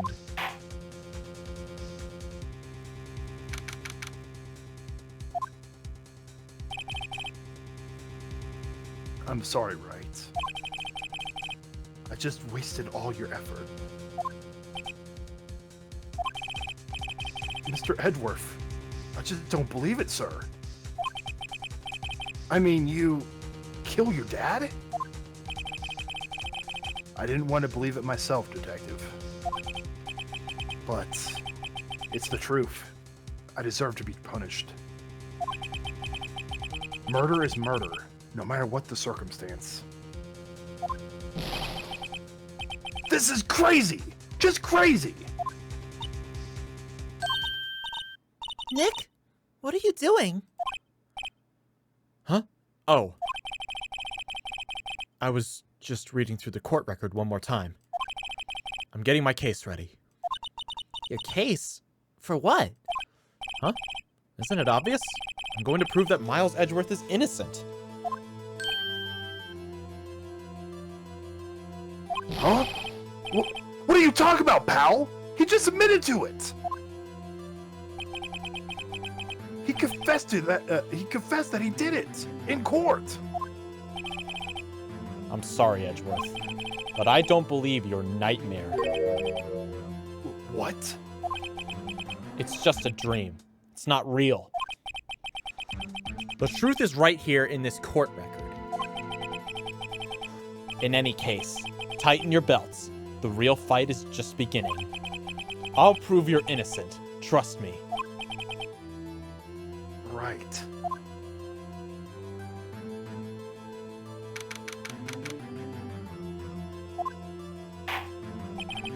Now then, I would like to resume our trial.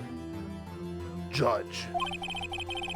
Miles Edgeworth has admitted to his own guilt. He has confessed to his crime. Let us begin by hearing his testimony. Then, though pointless, let the defense do their cross-examining. The statute of limitation on the DL6 incident runs out today. Though it's uncontroversial for me, I'd like to... Oh, unconventional for me. I'd like to run this one by the book. I see. Does the defense have any objections? No, Your Honor. Von Karma, you knew this was going to happen from the very beginning, didn't you? Very well. Will Miles Edgeworth take the stand?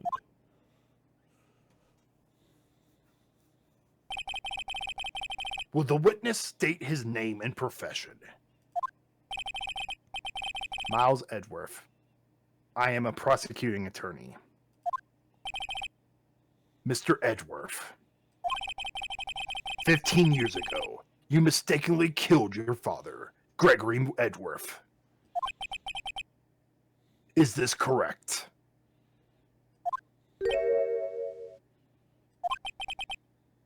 It is correct. Then testify about this matter to the court.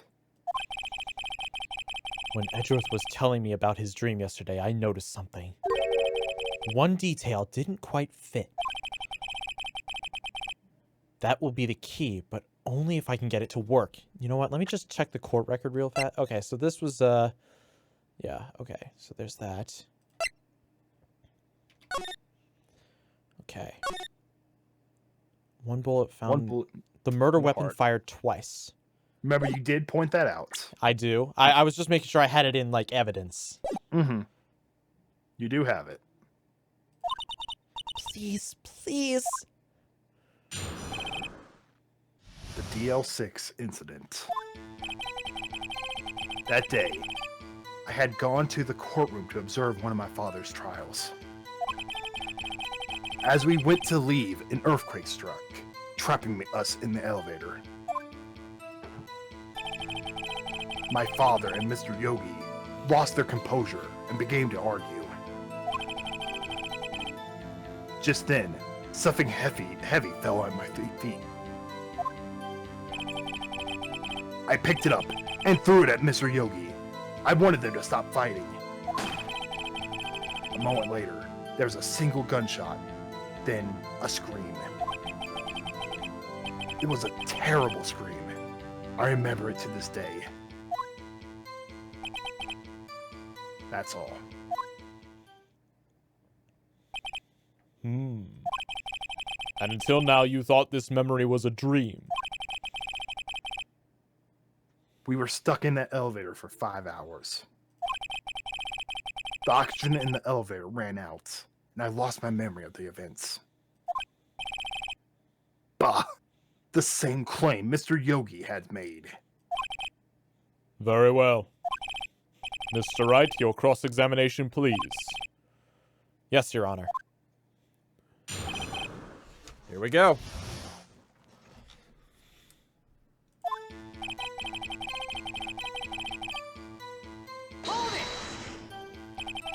What was the trial your father was involved in on that day?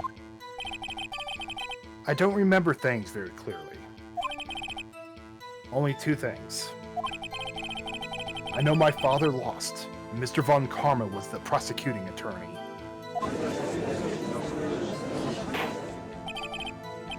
Mr. Von Karma, you were handling that case. It was 15 years ago. I don't remember the details. That was when Edgeworth pointed out the problem in Von Karma's evidence. Went to leave, an earthquake struck, trapping us in the elevator. So there were 3 people, including yourself, trapped in that elevator. Yes, myself, my father, and Yanni Yogi. We were fine at first. But then as time passed, no one came to help.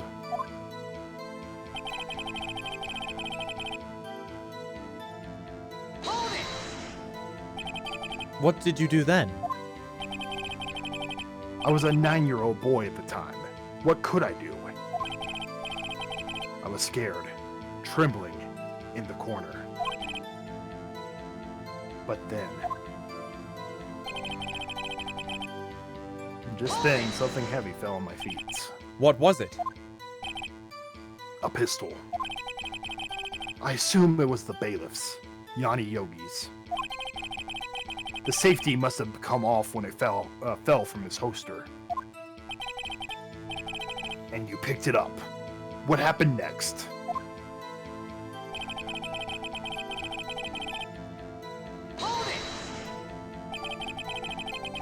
Did you know it was a pistol when you threw it? I think I knew. I knew it was dangerous. But the air was getting so thick, I panicked.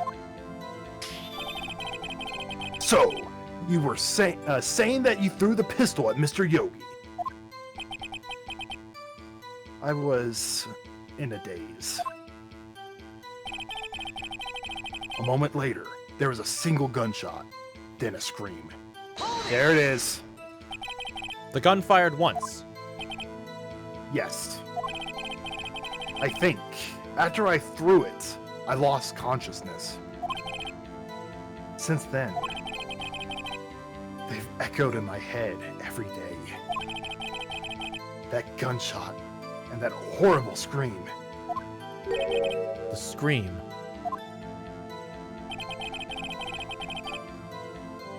Go back. Yeah, I think know. it's that right there. Present the DL6 case. I think the DL6 case. Yeah, because this gun has nothing else to do with Yeah, this that- case. mhm. It's just the DL6 file. Mhm. Are No, you me, sure Dick. you only heard one gunshot? Yes, I'm sure of that. I heard the shot and the scream. Then everything faded. I was unconscious until the rescuers came. I see. No, Your Honor. Unfortunately, you don't. Look at the file one more time. This plainly contradicts the witness's testimony. You do enjoy dragging out that file, don't you? I don't accept this evidence, unless you tell us what page it's on. Ha ha ha. Nice try, bastard. I believe, God damn it. Victim's data. Okay. Victim's data. Yep. Mm-hmm. Which page contradicts Miles Edgeworth's testimony? Look at the victim data in this file. It says quite plainly the murder weapon was fired twice. Miles Edgeworth only heard one gunshot, yet the murder weapon was fired twice. The first shot was the accidental firing when the pistol was thrown. So who fired the remaining shot?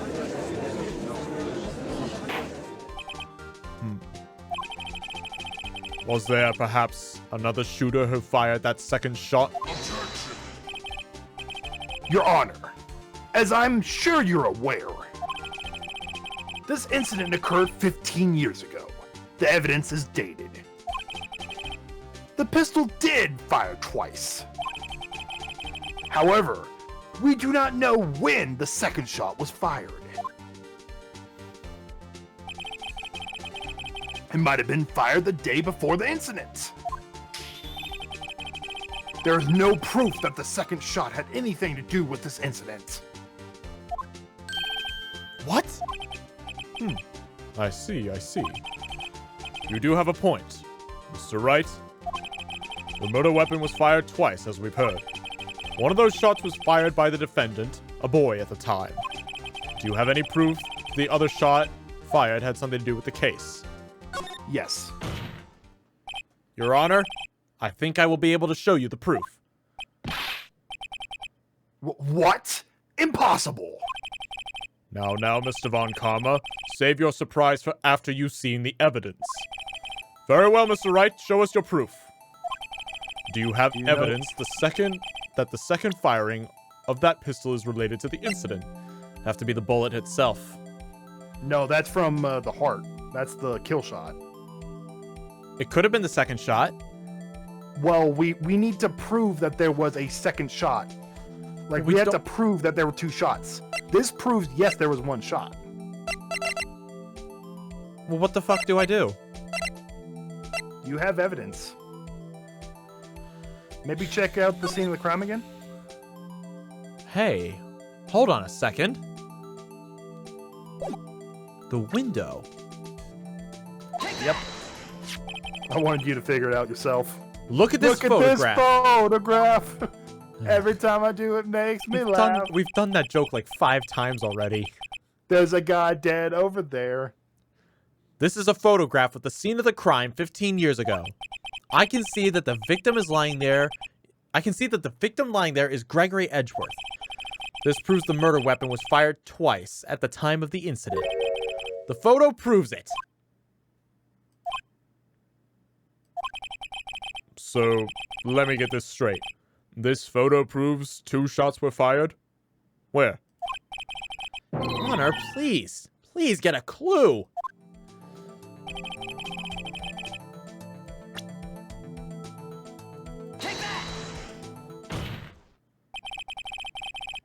As should be obvious, the contradiction is here. I see. A bullet hole in the door. Your Honor, Gregory Edgeworth was killed by a shot from the pistol. Yet there is also a bullet hole on the elevator door. We also know that the murder weapon was fired twice. Thus, someone other than Edgeworth fired that second shot. Oh, crap. Order! Order! Mr. Wright, what are you driving at? It's simple, Your Honor. At the time of the incident, 2 shots were fired. One went into Gregory Edgeworth's heart. The other hit the elevator door. Remember that the defendant lost consciousness after the first shot, after the shot he fired rang out. In conclusion, We must agree that the second shot was fired by someone else. Mr. Wright? But who could that someone else be? The murderer, of course. I knew I should have stepped in before your wild fantasies got out of hand. Mr. Wright, look once more at the DL6 incident case file. Look closely. Try the case summary page. Location: elevator, district courthouse. Air in the elevator was oxygen depleted. No clues found on the scene. Oh no. There is no other clues. No second bullets. The case summary, that's on page 1. Look what's written in there. Not a single clue was found on the scene.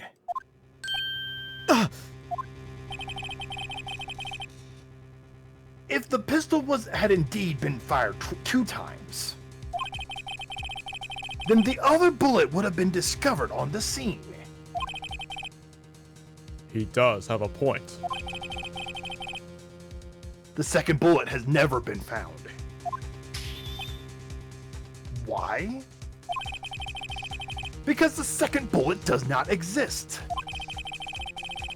The bullet that claimed Gregory Edgeworth's life was the one fired by his own son. That is the truth of this matter. The whole truth. It was undoubtedly something else that made that bullet hole in the door. Dear God. Order! I will have order! Mr. Wright has proven one thing to us quite clearly. That the murder weapon was fired twice at the time of the incident. However, as Mr. Von Karma says, the second bullet fired was not found. It is highly unlikely the police merely overlooked this second bullet. So all we have is the single bullet fired. I'm afraid I have to discount the defense's claim.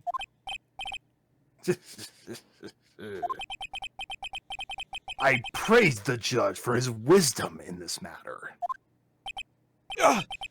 How did this happen? I don't believe the second bullet. I don't believe that second bullet doesn't exist.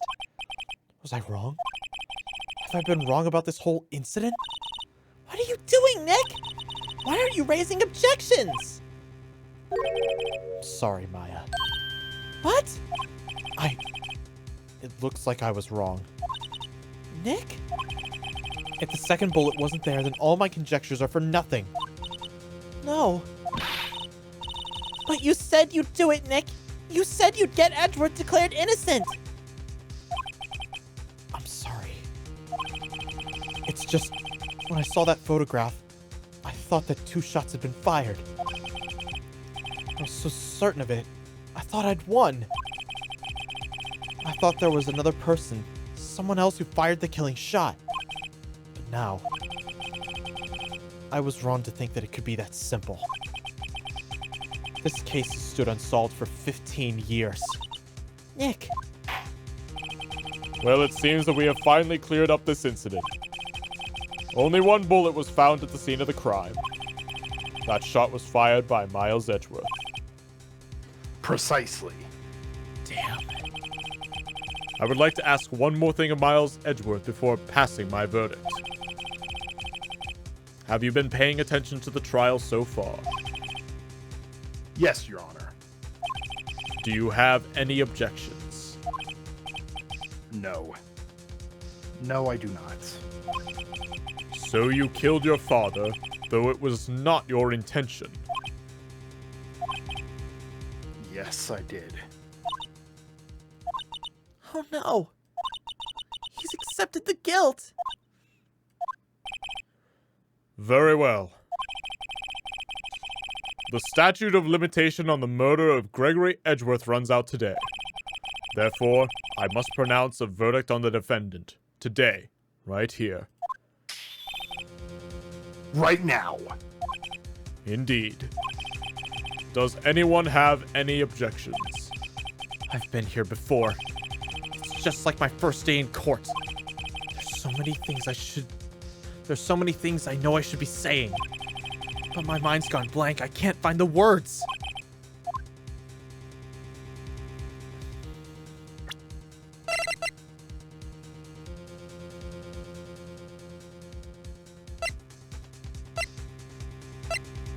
We had to object. We have nothing.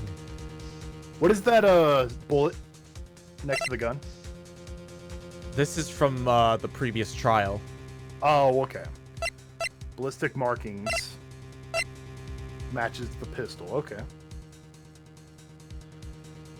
We had to object. Your Honor, I object.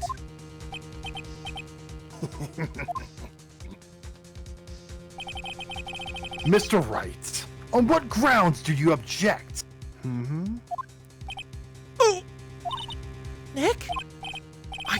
I don't know. His case is perfect. Oh no. Gah! It must exist. The second bullet. Ah! What? Oh, that was Mia talking. Must exist. What did you just say? What did you Yeah, just say? Nothing. The second bullet must exist. But where? Someone took it.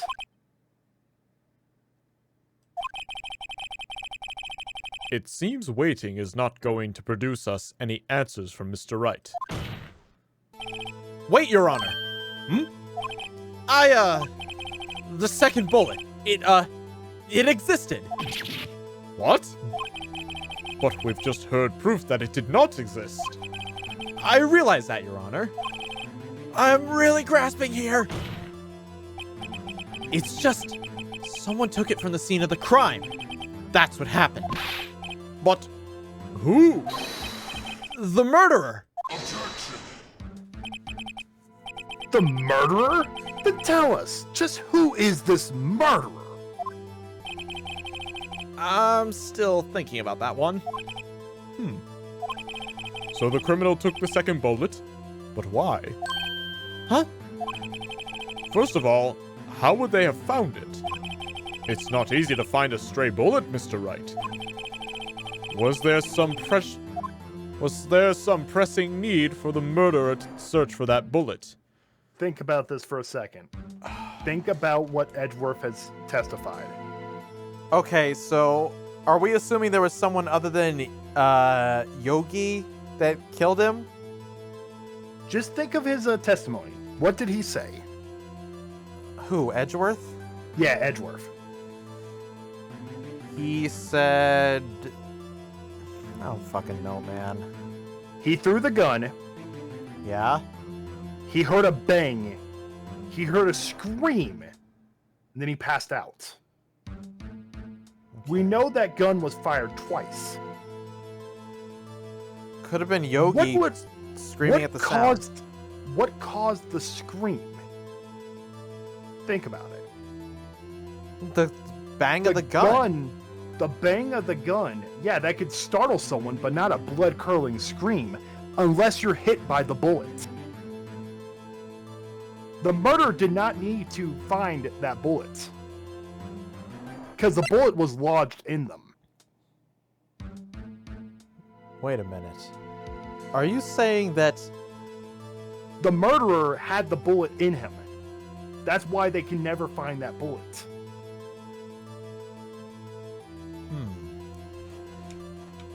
So you're saying...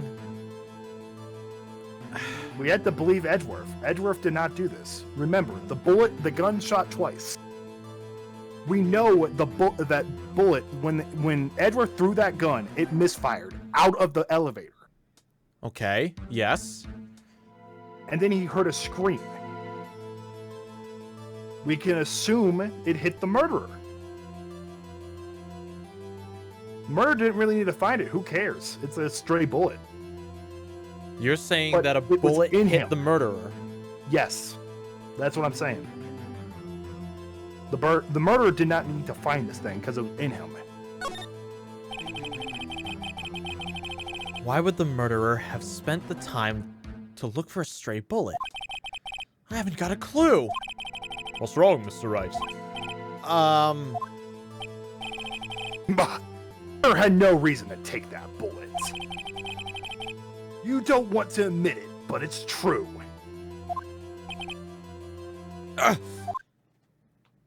Had to take it. Had to take it. The murderer. What does that mean? You're thinking too normal. Think crazy. Don't think why the bullet was taken. Think why the bullet had to be taken. Mr. Wright? My logic was right, but not in the game's vocab. Yes, Your Honor. I have no idea what I'm doing. Well, the murderer had no intention of taking the bullet from the scene. But the murderer had to take the bullet from the scene. Had to, Mr. Wright? What do you mean? Well, for instance... For instance what? Maybe the bullet, hit the murderer? The bullet hit the murderer? Just saying, for instance. I mean, if it hit you, you would have to take it with you, wouldn't you? It's not like you could perform surgery right there. You know? Wait a Judge minute. is like, what the? Wait a minute. Wait a minute. It's coming together. I have a theory, and now I'm gonna see if I'm right. Wait a second. I was just talking off the top of my head, but what if that's really what happened? Let me get this straight. So, at the time of the murderer themselves was shot. And they left with the second bullet still inside them. Thus, leaving only one bullet at the scene of the crime? Yes. I guess that's how it work? Yes? But there's a problem with that. The other two people rescued from that elevator, Miles Edgeworth and Yanni Yogi, were both unharmed. So that would mean... The murderer came from outside. Yes.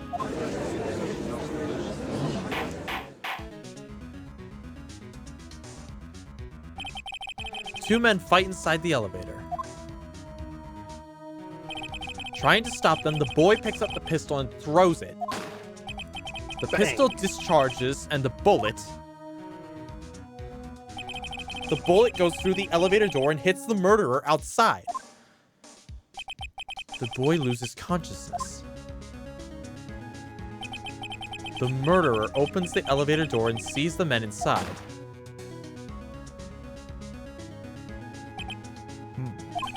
Mr. Wright, you are truly the most unpredictable defense attorney I've ever known. I can tell you're grasping, yet I cannot deny the possibility of what you say. What are you saying? Deny it! Deny it! No one involved with this incident was wounded. There was no murderer. No one was wounded at the time of the incident. He's right. I can't think of anyone.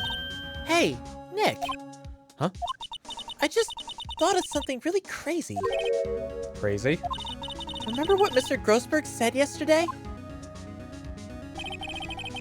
Gregory Edgeworth dealt a blow to his perfect trial record. Wow! Must have been quite a shock for Von Karma. He took a vacation for several months after that, you see. Yes, an unusual event for the man. I think Maya has come to the same conclusion I have. Yep, I think I know what you're talking about. That was the first and last vacation he's taken in his many years of prosecuting. So when you said a vacation, Uh-huh. part of the reason when you said like a bitch and I was laughing, part of it was because just the timing of that was perfect. The other part is I knew what the vacation meant. Oh. It wasn't a vacation. He was recovering from surgery Yes! because a bullet was extracted from his arm! Oh my god! What if Von Karma didn't take that vacation because of shock? But took it because he was injured. Which would mean It could only mean one thing. he was the murderer in the DL6 incident. He was the man who shot Gregory Edgeworth. He has It the was- motive. Von Karma! Oh man. Something wrong, Mr. Wright? You seem dazed. No, Your Honor. Well, you have indicated the possibility that the murderer came from outside. Can you give us the name of your suspect? Uh-oh. Should I come out and say it now? Yeah.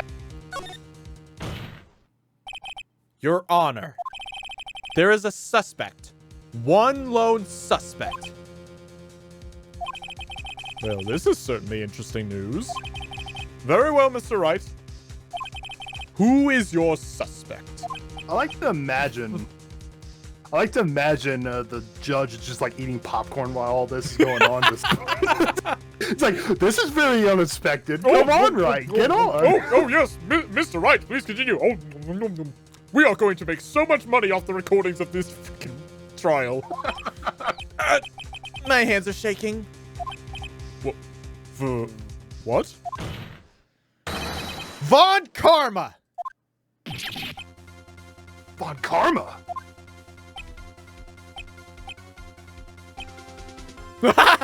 Even the audience is like, What? You mean the Von Karma, the prosecutor, the one standing right over there? Bah. You don't object? Oomph. I see no need. Why honor this ridiculous outburst with my objection? because you took a vacation for several months starting the day after the incident. Yet you pride yourself on a perfect record. Why would you take such a long vacation without any reason? So you're claiming that I took a vacation to heal my injury from the incident? Fascinating. Prove it. I would have needed surgery, no? Where did I go under the knife at, Mr. Wright? Bring the doctor that operated on me. Have him testify. Nick! Let's find out who his doctor is! It's no use. Edgeworth? I know Von Karma, perhaps too well. He's perfect. He wouldn't leave clues. He probably didn't undergo surgery. That would leave a doctor as witness. Nobody's that perfect. So what, Nick? Did Von Karma pull the bullet out by himself? That's insane! No, he couldn't have. You can't just pull bullets out of yourself. Wait. What does that mean? You mean he left the friggin' bullet in there this whole time? That's metal as fuck, dude. That bullet has to be somewhere, but where? Well, Mr. Wright, can you produce evidence to prove that I was shot? All right, Von Karma. I'll prove it. And I'll even use evidence. I know how much you and I'll even use evidence. I know how you like it so much. What?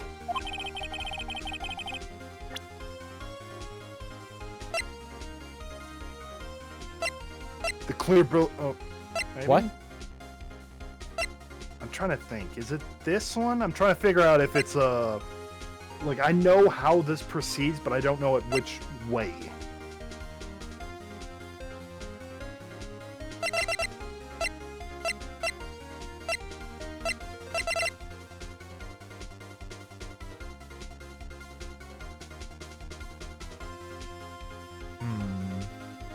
Think about it. I'm thinking. Just look at all your evidence. I'm thinking. Evidence that proves Von Karma was shot. Oh my god, we still have this metal detector! Von Karma is perfect. He wouldn't risk surgery leaving an evidence trail. So then I ask, where is that bullet now? I think it's unlikely that Von Karma performed surgery on himself. Hmm? You don't mean... I do. There is a possibility that the bullet is still inside Von Karma.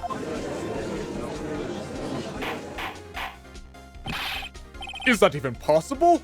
For all these years? Well, there's one way to find out.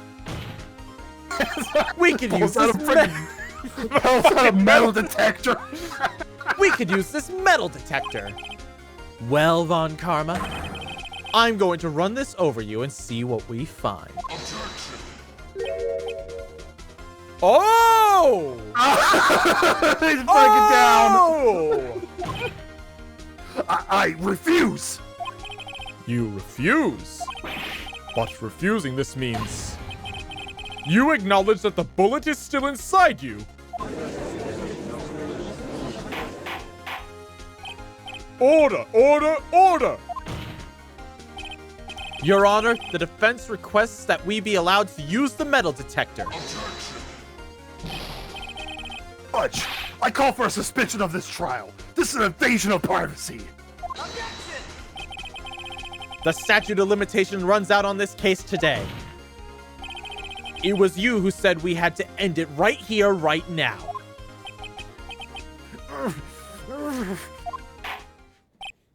Enough. I permit the use of the metal detector. Mr. Von Karma, you will submit to testing. Nick, what does this mean? I don't know, but we have to give it a shot.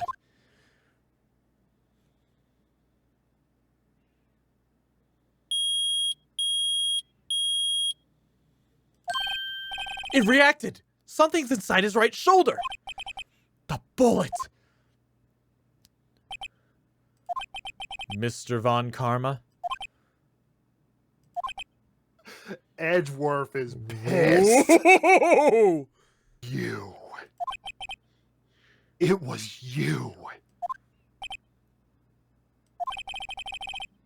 I was afraid this would happen. And so, I remained silent. Hmm? Indeed, there's a bullet in my shoulder. However, it has nothing to do with this incident. What? I was shot in the shoulder long before the DL6 incident. I claim that the bullet is my, I claim the bullet in my shoulder has no relation to DL6.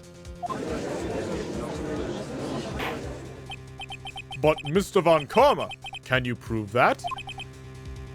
Prove? I have no obligation to prove anything. It was Mr. Wright who must prove something here. Not I. Mr. Wright? Well, can you prove it? Can you prove that the bullet in Von Karma's shoulder was from the DL6? Of course he can't. You don't have any of the DL6 evidence. That's because you took it out of the records room yesterday. With no proof, you cannot convict me of any crime. So sorry, Mr. Wright. No. I'm the one who's sorry, Mr. Von Karma. What? You were close. One day away from freedom. But you see, I have proof. What? Who would have thought you would dig your own grave trying to convict Edgeworth? I can link that bullet in your shoulder to to the DL6 incident. And here's my final proof. What do you think? What do you think? What do you think? What you thinking? I'm thinking we can maybe show. What is your thought process with this? Is My this what you're thinking? My thought process is if we hold the bullet up to his shoulder, we might see a hole of similar size. No. Well, I got nothing else. Well, you're right about the bullet. I'll give you that. Your reasoning is mistaken, though. Remember at the beginning of the case when Phoenix was talking about why that the pistol was proven to be the pistol used in the fight, in the shooting? And Gumshoe talked to us about the ballistic markings. Well, that if was there gonna. were 2 shots. Yeah, that was gonna be my second guess. So I present the bullet, right? Yep, and remember, Maya saved this evidence for us. Oh, of course. I would never forget that. That's a bullet? Where did you get that? This is the bullet used in the DL6 incident. This was taken from the heart of the victim, Mr. Gregory Edgeworth. The bullet is preserved quite nicely, with all the ballistic markings intact. Thick markings. You may recall the term. It came up in the first trial 2 days ago. Ballistic markings are the fingerprints of a weapon. All bullets fired from a gun are marked with that weapon's unique pattern.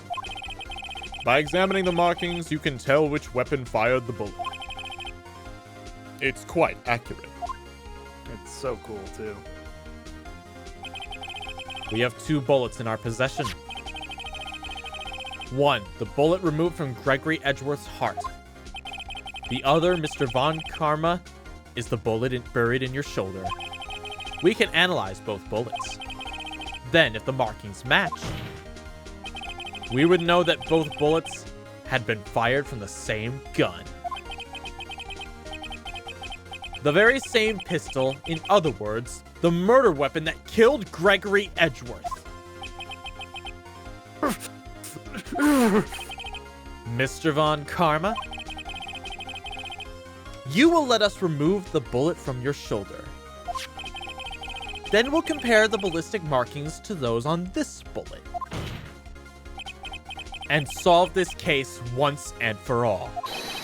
Well, Mr. Von Karma?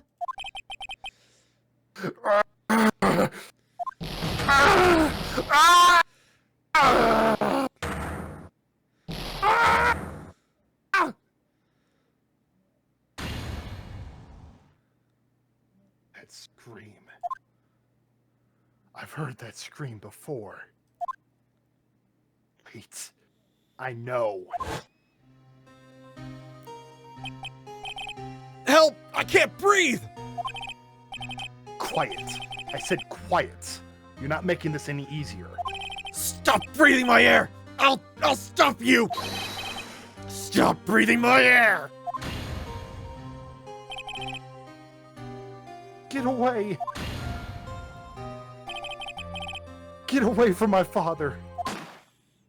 Bang!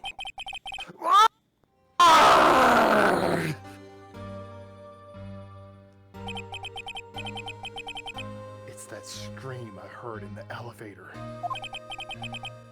15 years ago.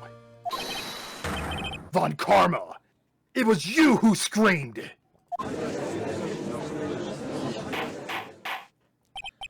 Mr. Von Karma.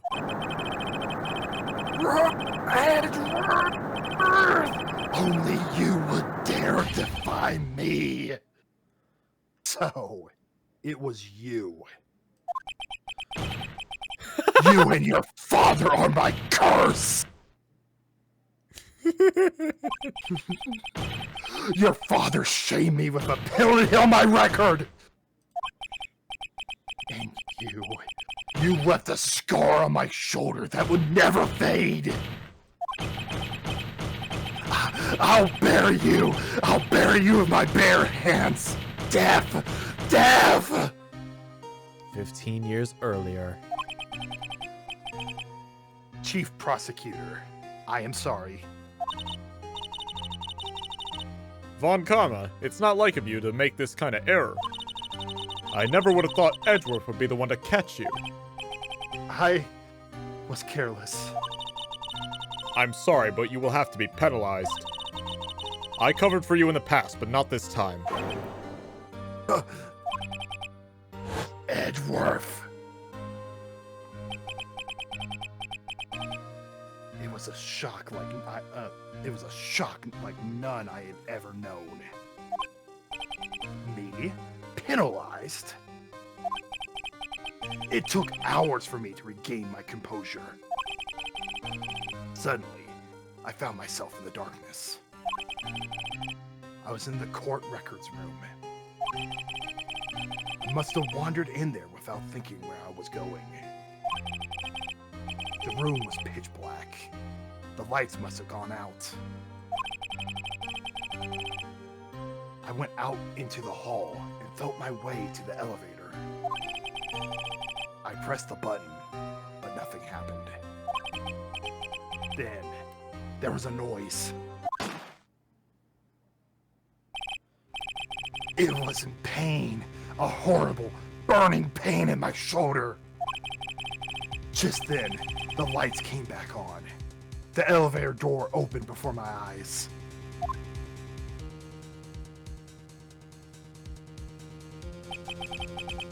I saw 3 people inside, all lying unconscious from oxygen deprivation. Much to my surprise, a pistol lay at my feet. I knew then it was destiny. Pew!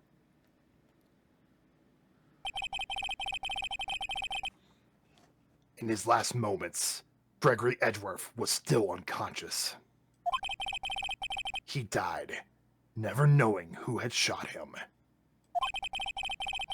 Later, he spoke through a medium, blaming Mr. Yogi. He was fooled. It was the perfect crime.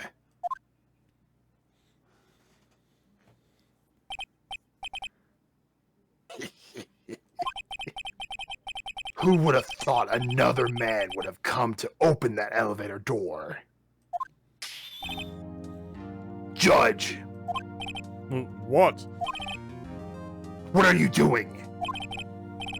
Do your job! Bring an end to this miserable charade. Now! End it! Very well.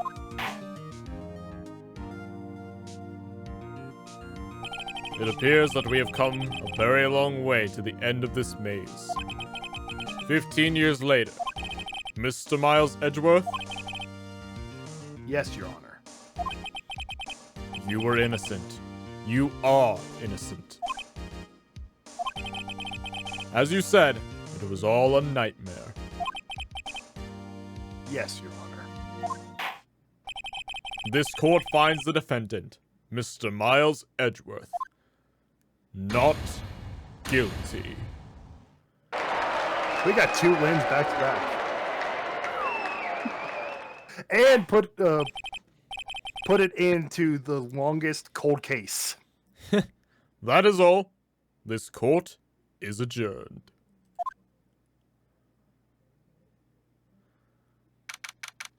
Wow. Holy 5:30 crap. PM. Nick, we did it! Did you see his face? Von Karma looked even paler than usual. He's pretending to be all cool, but inside you crushed him, Nick. Crushed! Thanks for that ice cream, LinkToon. I gotta say, I'm impressed. It was pretty close, though. I was sure we'd had it. I know. I was on the verge of tears the whole time myself. But now it's all just a good memory. And Shadow too, thank you. So, it's finally over, Edgeworth. Right. Yeah? I'm not sure of how to say this. I know. Try thank you. I see. Thank you, Wright. You're welcome. I think you could have done better than that. Sorry. I'm not good at this sort of thing. You gotta learn, Edgeworth. She's got you there.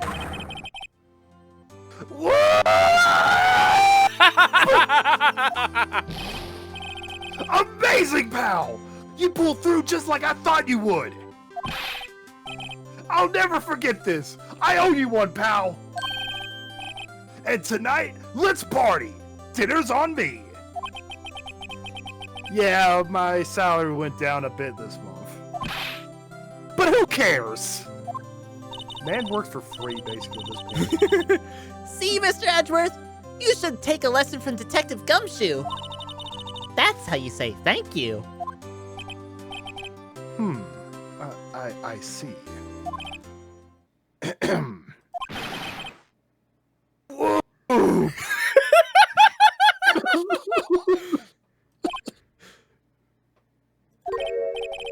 I feel foolish. Don't worry. Take a little at a time. You'll get used to it. It's been 15 years since I've seen Edgeworth this unguarded. Hey, y'all! Lotta! What are you doing here? Yeah, Y'all really. were great in there! Thank you. Yo, Edgeworth, congrats! Thank y'all very much. Thank y'all very much. I knew you were innocent from the start, of course. Just look at you. You would stick your hand in the cookie jar even if no one was there. You were the witness on the first day of the trial, weren't you? Yeah, well, bygones be bygones, eh? Speaking of which, what are you doing now, Lotta? Who, me? Oh, I went back to college. Bad choice, but okay. I gave up trying to be an investigative photographer pretty quick. Really? That's too bad. Huh? Isn't that the hot dog guy from the park? Huh? Oh god. Blair! It's over, Nick. My life is over. Not again! What? Why the sad face, Larry? What happened now? Oh, Nick. I'm not long for this world. Oh, not again. You don't look sick. It's Kenise. She's going to live in Paris. Paris, Nick. She's leaving me behind. So I'll ask again. Zeke? Chat? Is this your Chad? This your guess Chad so. right here? I mean, he has a girlfriend. Several. He literally just said she's leaving him behind. At least he had a girlfriend. She was actually buying him stuff for his business, his hot dog business. Uh-huh. And now she You just can make it. she just you can ditched make- his ass to go to Paris. She's a model, dude. Of course she's gonna go to Paris. Was she? I don't remember this one being a model. Yeah, she's a model. He always gets model girlfriends. Mm-hmm. Should have Every seen that time, coming. dude. Whatever you say. Yo, Edgy! There you are! Yes. Here I am. Congrats, Edgy! Here, a little gift from me in celebration. You're gonna hate Larry even more here. Celebration. That's unusual for you. Harry Butts! You come along too, you come along tonight too. My treat, pal. Huh? Thanks! Looking forward to it! Yo, Nick. That's the suit that questioned me. When he says treats, that's not police talk for prison food, right? Right? I think you'll be fine, Larry. Right. Yeah, what's up? That envelope that Larry gave me, it's got money in it. Well, yeah, that's not strange. People give money away to celebrate sometimes. It's $38, right? Wait, what? What? You have got to be kidding me! Mother, he stole the lunch money. He was the one that stole the lunch money.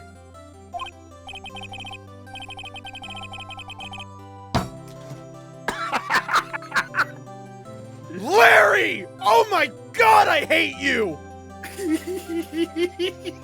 At least he defended Wright, though. He did the right thing. Uh-huh. Okay, this is bad. A loose screw just landed on my desk, and I don't know where it came from. Did you bang on your desk and just send it flying? So, I don't know where this came from, but I banged on my desk, and now there's a screw that just came out of nowhere. That's nice and concerning. God dang it.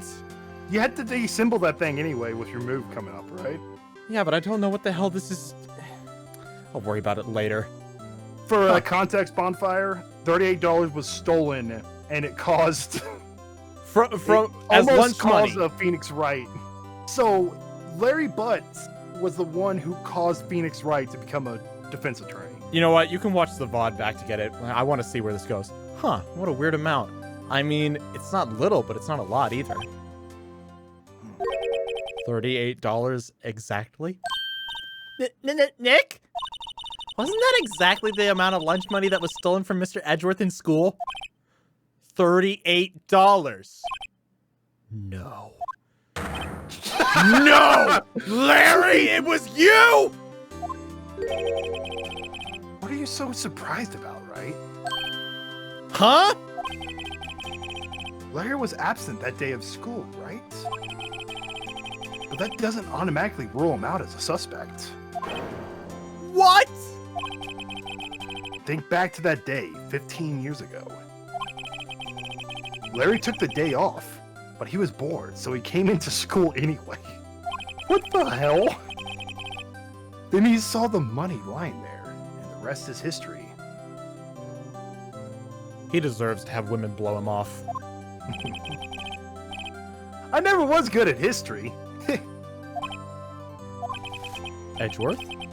You didn't know, did you? I suspected. I just couldn't picture Larry protecting you like he did that day. Everyone else was saying you did it. The whole class was against you, remember? Yeah. Too well. Right. You may not have known this, but we used to have a saying back in school. When something smells, it's usually the butts. I know. Really, right? I'm surprised you didn't figure it out.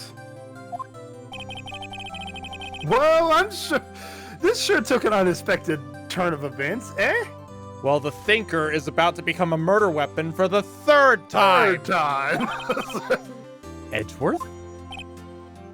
Hmm? You should have told me. Now, Nick, it was 15 years ago. Don't you think the statute of limitations has run out, Mr. Edgeworth? I'd say so, yes. There you have it. Where does that leave me? I became a defense attorney because of what you two did. Well, you've always been something of an insufferable emotionalist. Insufferable emotionalist? That's a sick burn. Holy shit. And you get worked up yeah, and you get worked up too easily, too. Death! The death sentence for both of you!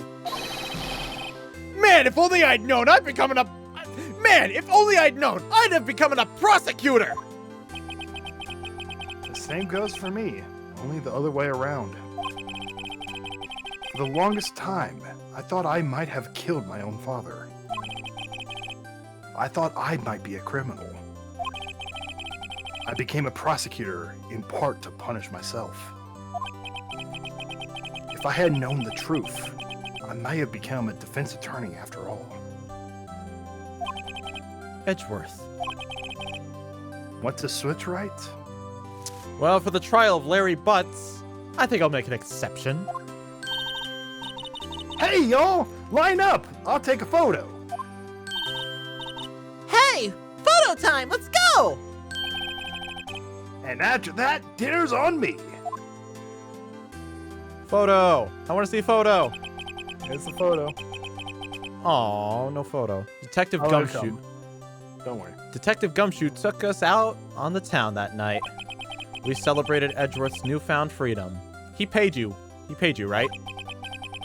Even though Edgeworth himself was still in detention. Oof. What the f- You went celebrating without him? Yeah, they did. Oh my god. December 29th, 5:02 a.m. Whoa, I went a little overboard yesterday. My There's a head chicken. hurts. There's like a chicken. It's like have you ever watched Hangover? Yeah, I don't remember much of it though. Oh. Remember when they woke up and there's a chicken in their hotel room? No. Well, I'm just imagining a chicken in the middle of in their office. Huh. It's still only 5 o'clock. Maybe I should go back to sleep. Huh? What's this? A letter? Maya. Good morning, Nick. You were really impressive yesterday. Seeing you, it made me think about what I'm doing here. I'm a spirit medium, in training, of course. I wanted to help Mr. Edgeworth, too. I wanted to help you, but I couldn't. Oh no, we didn't get the chance to tell her. No. But I couldn't. I was useless. So I've decided to go back to my training. I'll become a full-fledged spirit medium for starters. I couldn't say it to your face, so I left this letter. Goodbye, Nick. Ah! Goodbye? What time is it? Ah! The first trains for the mountains have already left. To the station. To the station. Da-da-da-da-da-da.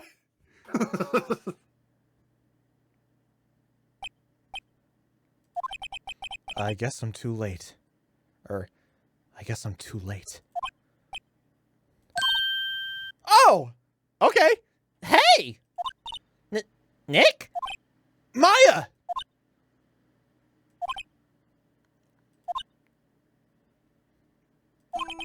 So, you're leaving? Yeah. It's hard being a spirit medium who can't talk to spirits. And I think you'll do fine without me, Nick. Be good, okay? What are you doing? What are you doing? Stop. There we go. Hold it. Wait. What? I never could have saved Edgeworth without your help. Huh? On the last day of the trial, I heard her. I heard Mia's voice. You heard my sister? Yeah, only her voice, but still. It was at the very end when I thought we'd lost everything. Well, that's my sister for you. Detective Gumshoe helped, and Mr. Grossberg, and even Larry. I'm the only one who couldn't help. I was useless, Nick. But you were the one who stopped Von Karma, Maya. Huh? I didn't do anything! All I did was wander around in a daze. Sorry, but I have evidence that you helped. Evidence? Right here. This is what you got from Von Karma. The best take that ever. A bullet? Von Karma was convinced he had taken all the evidence pertaining to DL6. But you were the one who rescued the last piece of evidence we needed. This was the bullet that put an end to Von Karma. And you were the one who gave it to me. Nick. Thanks, Maya. I couldn't have done it without you. I'll be back soon. Huh? I'm going to complete my training and come back. Okay. I'll be waiting. Of course you will. You can't run that office by yourself. You're hopeless. I don't know about that. So, this is it. See you soon. Oh, see you soon, Maya. She getting on Thomas. And they're going off to the mountain. Oh. Aww. Thanks, Nick.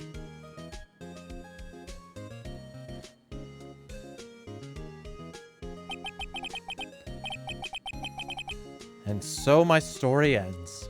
Time to turn a new page. And say goodbye to the novice defense attorney that I once was. Now a new story begins. With the same old crazy cast of characters. I don't think you've graduated yet, amateur. Mr. Wright, perhaps you'd like to rethink that claim? Yes, Your Honor. Uh-oh, I got a bad feeling about this.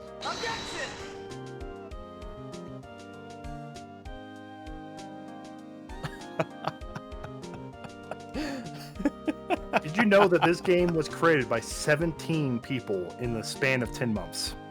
Wow. Talk about a pleasant surprise. Detective Gumshoe! Then he hung his head low and went right back outside. Kind of like he was embarrassed or something. Strange, huh? We gotta read this text. 17 people made this game. In 10 months. That's impressive. Yes. Huh? Nick? Nah, haven't seen him lately. Who, me? I've been working on my cheese shop. That Missy is a nice lady, but she isn't exactly a cheap date. Oh, she's in Hawaii right now. For the love of God! Total virgin.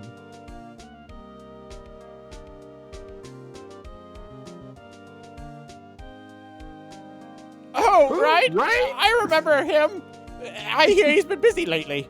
You know, not to ring my own bell, but I sort of taught him everything he knows. I'm sure he's grateful. Is that Old Bag? Oh shit, you did that. I thought I did that guy's voice. No, that was Old Bag's voice that you Fuck. did. Okay. Old Bag's gotta show up at some point. Oh, I did him. Phoenix Wright. Ah, the defense attorney for whom I wrote that affidavit for, yes. Oh, you should know I've taken over management of the Gatewater Hotel recently. Should you be in the area, please stop by. I like this little epilogue right here with all the characters that are not in jail. Him?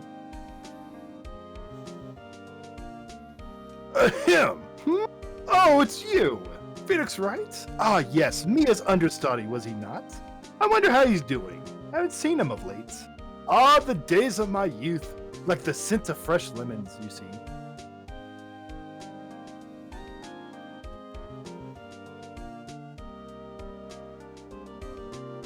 When are we gonna see Will Powers again? We will Oh, see here him. we go. Oh, Phoenix Wright? Is he an actor? Well, I'm not buying it. You can't be a star with a name like Phoenix. Did you know that they... Help! Help! I'm having a stroke!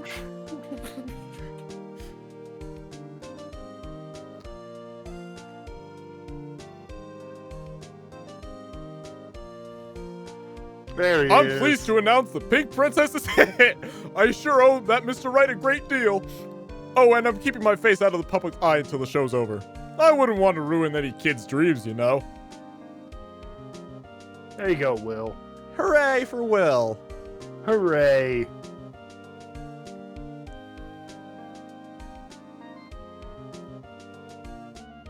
It's Penny. Oh, I got a letter from Maya the other day. Sounds like she caught a cold standing under a waterfall. I wanted to visit, but didn't have time, so I sent her some Pink Princess trading cards. She just can't buy them where she is. What kind of place is she living anyway? The mountains. Of course you got a cold in the waterfall. It's like, Nick, I'm sick. Right? Who's that? You want to talk? Let's talk about Pink Princess, all right? But you know, I snuck into the studio the other day, and I saw her, the one inside the Pink Princess suit. What a dog! It's kind of a shock For a boy of my tender age. Oh, it doesn't say it. Huh? I believe Old Bag is the Pink Princess. Oh, God. Yeah, I remember, right? That lawyer guy. Huh, me? I'm in training to become a paranormal photographer. You know the pictures I took of everyone? Well, just behind them, there was a ghost. For real. Now that's talent. I'm gonna be famous. Oh my God, Mia's in the photo, wherever that photo is. Yes.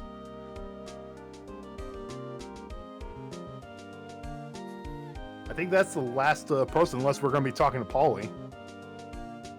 There's the photo.